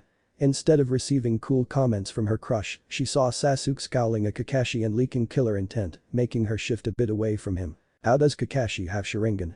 Why wasn't I told before about it? Breathed Sasuke, his first tight. Back in the fight, both fighters got back in their respective Kenjutsu stances. Kakashi's Sharingan analyzed its opponent and tried to perceive his moves. Both ninjas dashed again to clash with each other. Sparks erupted as the two weapons met each other. They both continued their attack for 20 minutes. Where Kakashi's attacks were based more on speed, Naruto used strength to counter any attack his opponent sent towards him. Man, they are so fast. I could only see the blurs and sparks when they clash with each other. Said Kiba, both him and Sakura trying to follow their movement. They are so strong. I need to be stronger than them to defeat him. Mused Sasuke. Kakashi was impressed. Even though he had an upper hand when the fight had started, he was slowly losing ground to Naruto's strength-based attacks. His arms were numb from countering Naruto. He planned to up this battle to gain the edge over Naruto and stated channeling chakra into his ten, making it glow white. Naruto had only read about Hadexakumo, the famed Konoha's white fang, and his use of Hakachakura TM, white light chakra saber, which made him famous during the Second Shinobi War. It was quite fascinating to see the move used by the same man's son in person. He wanted to analyze the strength of that attack. As Kakashi swung down 10, a streak of white chakra followed the strike. Naruto managed to block the swing, but the white chakra had hit him directly on the torso, which made him step back a bit and gave him a large cut from his left shoulder to just above his stomach. Naruto-sensei. Shouted Sakura. She had never imagined a spar would go this far. In academy, spar got over before anybody got seriously hurt. And that hit on her young sensei looked fatal. Kiba and Sasuke were shocked too with the level of fight going on right now. They forgot to look at Kakashi, who too looked unfocused and distraught from the look of his eyes. From the level of skills that Naruto had displayed, he could have easily dodged this attack. Since their spar had begun, they both have been trying to attack each other on the key points of the body. And that attack was very close to the heart. Before he could sink further down his sorrow and start blaming himself for Naruto's condition, a sudden blur moved towards him and there was a cut on his mask from under his right eyes till his jawline, so skillful that it didn't even cut the skin. Kakashi's eyes widened as he turned to look at his assailant, just to find Naruto standing with his wakizashi in right hand. His healed torso was completely visible from the cut of his blue jonin jacket. How has he healed so quickly? Is this because of Kyuubi? Thought Kakashi as he slowly regained his focus. How is Naruto-sensei moving around with that sort of wound? Shouted Kiba, eyes too wide to shut down. Don't you see that? His wound is completely healed. And how is that even possible? Screeched Sakura. What trickery is this? How is that Senju even doing it? Gritted Sasuke. You should focus more on the spar, Kakashi-san. Such careless and unfocused attitude is unbecoming for the copy ninja Kakashi. Said Naruto as he sheathed back his wakizashi. What do you say? Should we move on to ninjutsu? Alright. Said Kakashi as he sheathed back his blade. At the click of the blade going back in its sheath, both ninjas dashed towards each other. Naruto shook his right hand and threw two shuriken, which seemingly appeared from nowhere, towards Kakashi and quickly performed few hand signs. Shuriken Cage Bunshin no Jutsu, Shuriken Shadow Clone Technique. Two shuriken became 200, all charging towards Kakashi. He quickly took action and slapped both his hands on the ground after forming few hand signs. Oten. Dorakeki, Earth Release. Earth-style wall. The big brick-structured wall composed of bulldog sculptures now stood in front of Kakashi blocking the shuriken attack. Sensing the chakra from beneath the ground, Naruto quickly took guard and did a back somersault to escape the hands which came out of the ground. Seeing his attack fail, Kakashi quickly came out of the ground and started forming hand seals, along with gathering Kaiten chakra in his lungs. Forming the last tiger seal, Kakashi released the chakra in the form of small and unpredictable fireballs. Kaiten. Msenka no Jutsu, Fire Release. Phoenix Flower Jutsu. Because of the unpredictable nature of the fireballs, Naruto decided to face them head-on, rather than dodge it. Forming Tiger Seal on the right and Snake Seal on the left hand, Naruto started flicking away the fireballs which came his way, neutralizing them with the chakra gathered on his hands. How is he flicking away the fire? I want to learn that. Then I will show Sasuke team who's the boss. Shouted Kiba, his eyes burning with excitement. So he is gathering Suiton chakra in his left hand and Doton chakra on his right to defuse my attack. Analyzed Kakashi, using his Sharingan. That requires very precise chakra control. And he can do two nature manipulations at such a young age. I wonder how he became this good with his chakra with the amount he has. He looks like a miniature son to the Sharingan. Having enough with being on back foot, Naruto formed a tiger hand seal and channeled his chakra into the ground towards Kakashi. Oten. Doric Taiga, Earth Release. Earth flow river. Kakashi quickly jumped away on the ground as he felt a spike of chakra from beneath him. Instead of landing on a hard ground, his feet got stuck in a river of mud, almost making him lose his balance. Not waiting for Kakashi to recover, Naruto quickly formed 3 more hand signs and fired his chakra. Oten. Directen, Earth release. Earth Dragon Bomb. He doesn't even look winded after using such chakra taxing technique, mused Kakashi. Naruto sensei is so cool, you guys. Shouted Kiba with starry eyes. A huge dragon-like head rose from the mud river and fired mud bullets towards Kakashi. To hasten up the attack, Naruto formed fast hand seals and released yet another jutsu. Gyuten. Tatapa, Wind Release. Great breakthrough. Wind Release. He is capable of using 3 of them. But I should better do something before I get hit by this combination. I cannot even see the earth bombs without using Sharingan, thought Kakashi. The powerful gust released by the wind made the earth bullets blindingly fast. As the attack hit home, impaling Kakashi where he was standing, Naruto knew that it couldn't be that easy. When the attack stopped, Naruto saw that there was a mud clone in place of Kakashi. Sensing a sudden chakra spike from behind, Naruto turned around and saw Kakashi standing on the river, performing the last hand seals of a jutsu he clearly knew about. Suiten. Shuriken no Jutsu, Water Release. Water Dragon Bullet Technique. The amount of water present around Kakashi quickly took shape of a giant dragon which charged towards Naruto. Sensing the impeding danger and nowhere to dodge the attack, Naruto molded water chakra in his body and expelled a huge torrent of water out of his mouth to barricade the coming dragon attack. Suiten. Sujinchk, Water Release. Water Formation Pillar. But the amount of water expelled by Naruto, the dragon jutsu of Kakashi was easily overpowered and flooded the river. Kakashi stumbled back seeing his high-level jutsu being overpowered so easily. And from the look of things, Kakashi's chakra was almost over because of all the dodging he did using Sharingan, and Naruto didn't even look winded. The combination attack Naruto did earlier could have badly injured him if it was not for his Sharingan. He could only think of one logical idea. "I forfeit," said Kakashi. "Winner by forfeit, Senju Naruto," shouted the Proctor clone from his position before bursting up. Naruto's lips curved up from the sides as he saw Kakashi slowly walking towards him and covering his left eye. He could not sense much chakra in him and knew that the elder Jonin was about to faint. He performed few hand seals and returned the ground back to its former glory and pushed the water back to the river. It didn't even look like there was any spar there. "You all can come out now," shouted Naruto, looking at the trees. A group of ninjas, namely Saratobi Asuma, Ikki Kurenai and Might Guy, jumped out of the tress. "How long have they been here?" questioned Sakura. Team 7 genin were still dazed from the fight, they had forgotten to check the extra company they got during the spar. "They have been since the spar began. Seems like you had pre-planned this event, Kakashi-san," replied Naruto as he turned to face the dog-tired Jounin, standing on his last legs. Sighing, Naruto took out a small paper seal from his kunai pouch and unsealed it.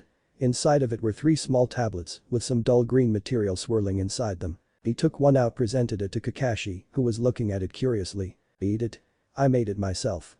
It will return your body to full power and then some," said Naruto. Kakashi was doubtful. He looked around to check the expressions of those gathered around them. His genin were looking confused, the Jounins looked apprehensive, their hands creeping slowly towards their weapon pouches. Looking back at Naruto in his blue slit eyes for some sign of honesty or lie, he found none. "What's the worst that could happen?" thought Kakashi as he took the tablet and put it into his mouth. At the first crunch, the feeling of euphoria washed over him. It eased his bodily pain, cured his injuries and started filling his empty chakra reserves and left a flavor of peppermint in the mouth. "What is this thing? My wounds are healed and my chakra is replenished too. I feel great. Rather better than great," said Kakashi. The Jounins and Anbu relaxed their posture. The result in Kakashi's state was clearly visible. He stood straight, didn't look worn out. Then suddenly, Kakashi stumbled a bit, making everyone vigilant again. "What's happening? My body is on fire," said Kakashi as he fell on his knees. "How exactly are you feeling?" asked Naruto nonchalantly, ignoring the glares and weapons pointed at him. "Like I have opened Hachiman, the 8 gates. 5 of them," replied Kakashi hoarsely. So my assumption was correct," concluded Naruto. "Alright Kakashi-san, please keep your Sharingan open for the rest of the day, you will feel fine." Once Kakashi compiled the request, he felt a little better as the Dojutsu started draining the excess chakra. As Naruto neared his hand towards Kakashi's face to check his temple, a green blur passed the gathering heading towards Naruto. Dynamic entry. Naruto raised his left arm just to block an oncoming jump kick aimed for his face. Looking around the kick, Naruto immediately recognized the bowl-cut hairstyle of the attacker. "What is going on now?" shouted Sakura, holding her head. Even the rest of her team was shocked at the speed the above-mentioned even happened. "What is the meaning of this, Guy-san?" asked Naruto monotonously. Attacking a fellow Konohanin outside a spar is a serious offense. Sensing danger, Naruto backed away before he was attacked by a pair of trench knives from the right. "You too, Asuma-san," accused Naruto as a cut appeared on Naruto's right cheek.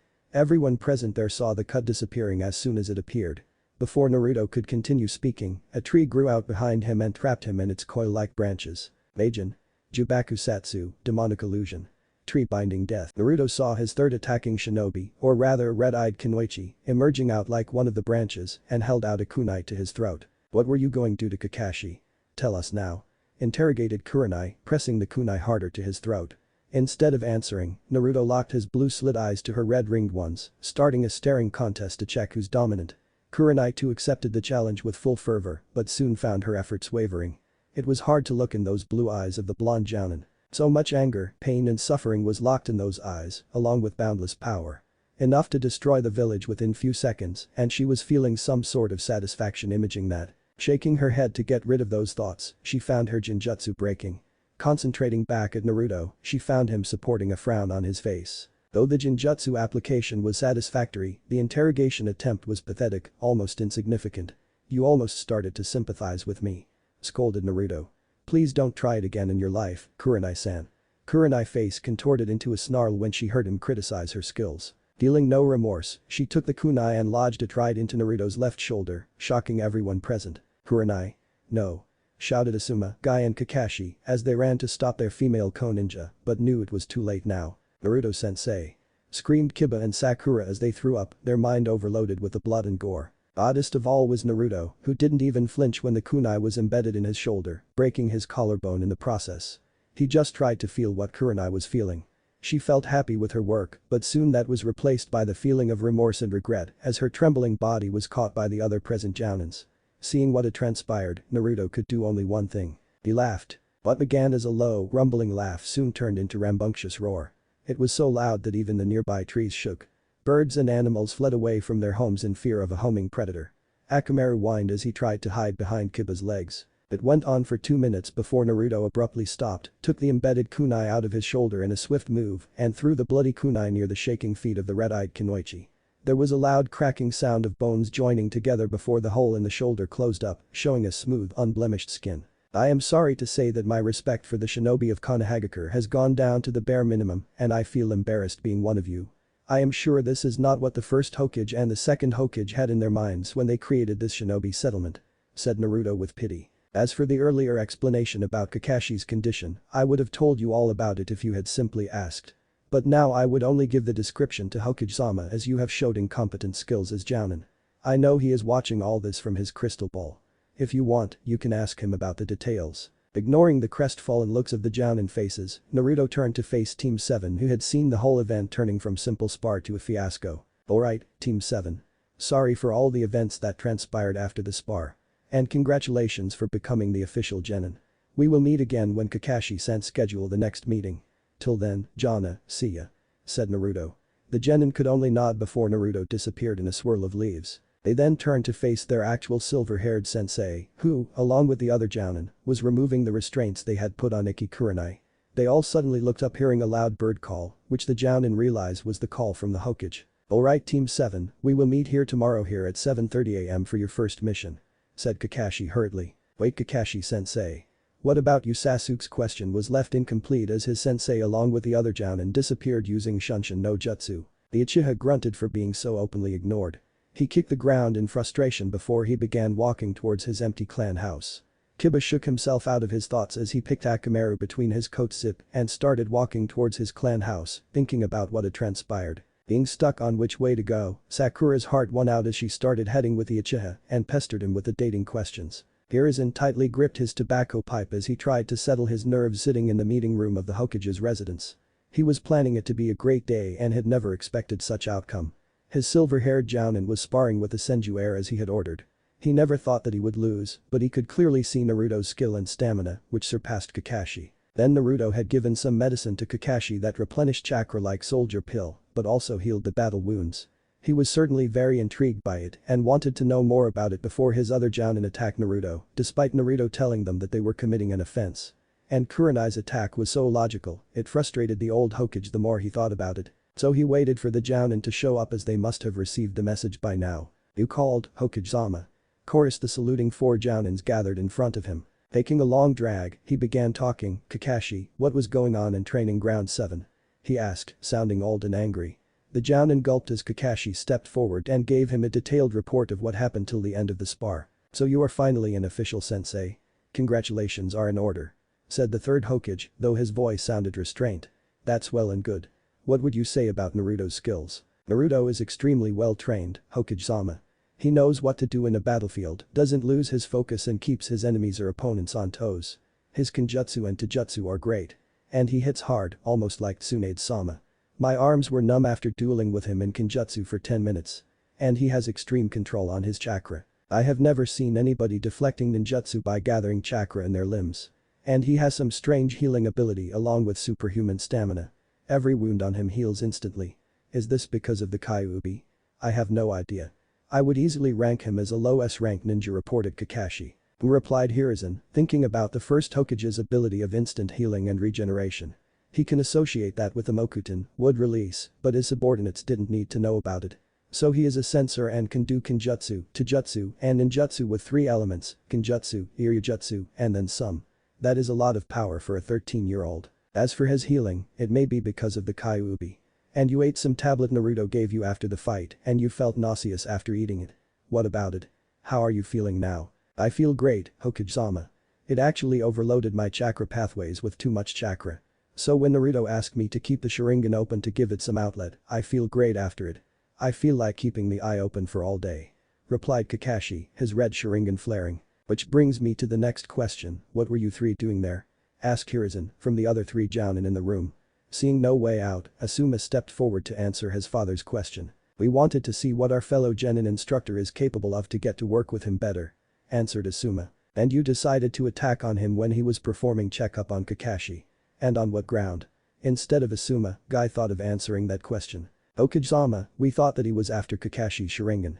His hand was very near to it. And from the nature of his previous master, our reasoning was justified." "Alright, I understand that you restrained him for suspicion," said the Hokage, his eyes closed and face turning towards Kurenai, who unconsciously shifted back. "What about you, Ikki-san? Is your final attack justified? What was the reason for it?" "I don't know, Hokage-sama," replied Kurenai, her voice quivering. "When I restrained him and tried to interrogate him, I couldn't even look him straight in the eyes. It was frightening to see so much pain and power in his eyes. And when he criticized my skills, I felt like the Kyuubi was taunting me. My mind turned blank and I attacked Naruto," said Kurenai, her eyes shedding tears slowly. Hiruzen rubbed the bridge of his nose in anger and shame. The root of anger against Kyuubi runs too deep in his people, it seems. Naruto had sacrificed and endured since the first day of his life and was still dealing with anger directed at him for Kyuubi. You know that when he said that his ancestors had not thought about this when they created the village and he felt ashamed being a part of it because of what it had become, it had hurt me a lot," said Hiruzen, his voice so aged and fragile. "That I failed his granduncle, his grandfather, his father and even him. I feel so ashamed of myself." His Jounin lowered their head in shame. Never had they seen the professor so helpless. Sighing loudly, Hiruzen gathered his emotions and addressed the gathered Jounins. "I cannot ignore the mistake you 3 had committed," said the Hokage to Asuma, Guy and Kurenai. "As such, you 3 will apologize to Naruto and 75% of your mission pay for a month will be given to him.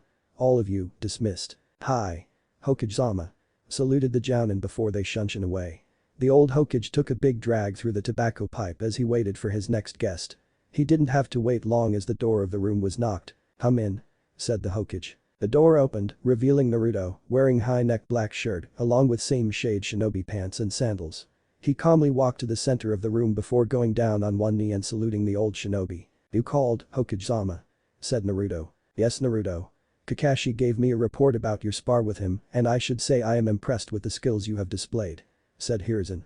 "Your manipulation of Doton and Suiton elements was exceptional, along with your Kenjutsu and Taijutsu skills. Kakashi also told me about the energy pills you made.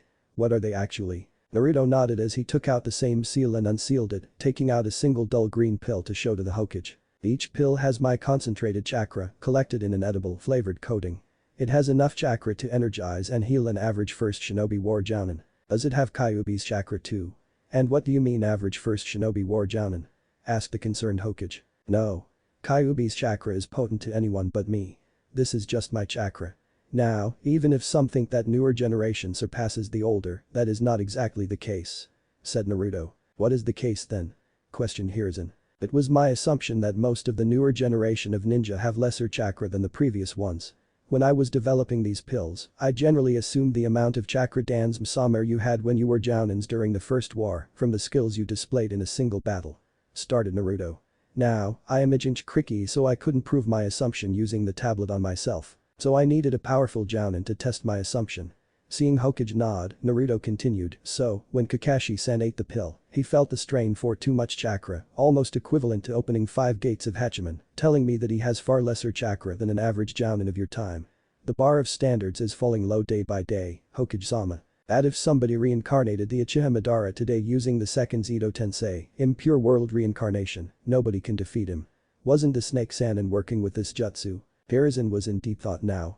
If he thought about it, the fourth Hokage was considered so powerful for using the Hiraishin no Jutsu, Flying Thunder God technique, even though the technique was already extensively used by its original creator, the second Hokage, many years before, and he wasn't even known much for it. They were blindly ignoring that they were growing weak. But by the current standards, they were strong. That is a very astute observation, Naruto. I will ponder into this concept. This needs some serious brainstorming. Said Hiruzen, his eyes widened, thinking about the result of this complication. Anbu. 3 masked ninjas quickly appeared before their leader. Hokage-sama saluted Anbu. Inu, take Tora and Hibi with you and make sure that every grave in Konoha graveyard is safe and sound. I want a detailed report in 5 days. Dismissed. Hi. Hokage-sama. Said Anbu before they vanished. This is a serious problem and it never came to my mind. Said Hokage as he closed his eyes and took a deep long drag of tobacco. Looking back at Naruto, who was silently looking back at him, a new question popped into the head of the Hokage. Naruto, what do you think about the Team 7? Give me your conclusions about them. Asked Hiruzen. He actually wanted to know about the Uchiha heir through the blonde ninja's perspective. Naruto quickly recapped the meetings with Team 7 in his mind to come up with some conclusions. Kakashi is self-confident. Uses tricks to analyze opponents in the beginning of the battle. Excellent in Taijutsu, little rough around the edges in Kenjutsu, excellent in Ninjutsu, but chakra levels drop considerably while using Sharingan. Loses focus if comrades are hurt. Death of his teammates is still fresh on his mind. Kiba is impulsive. Takes pride in strength and because of the attitude of his clan, he has probably started considering me as an alpha. Sakura is intelligent but focuses more on impressing the Uchiha rather than doing something productive. May turn into a valuable ninja if her focus is taken away from him. Said Naruto, before his attention turned towards the ever-scowling Uchiha. Uchiha is indifferent towards his teammates. Has both a superiority and an inferiority complex. Has potential to become great, his greed for power and rage against Itachi-san will make him go against Konoha. If no proper training is provided, he will run away within a year or two in search of more power. Concluded Naruto.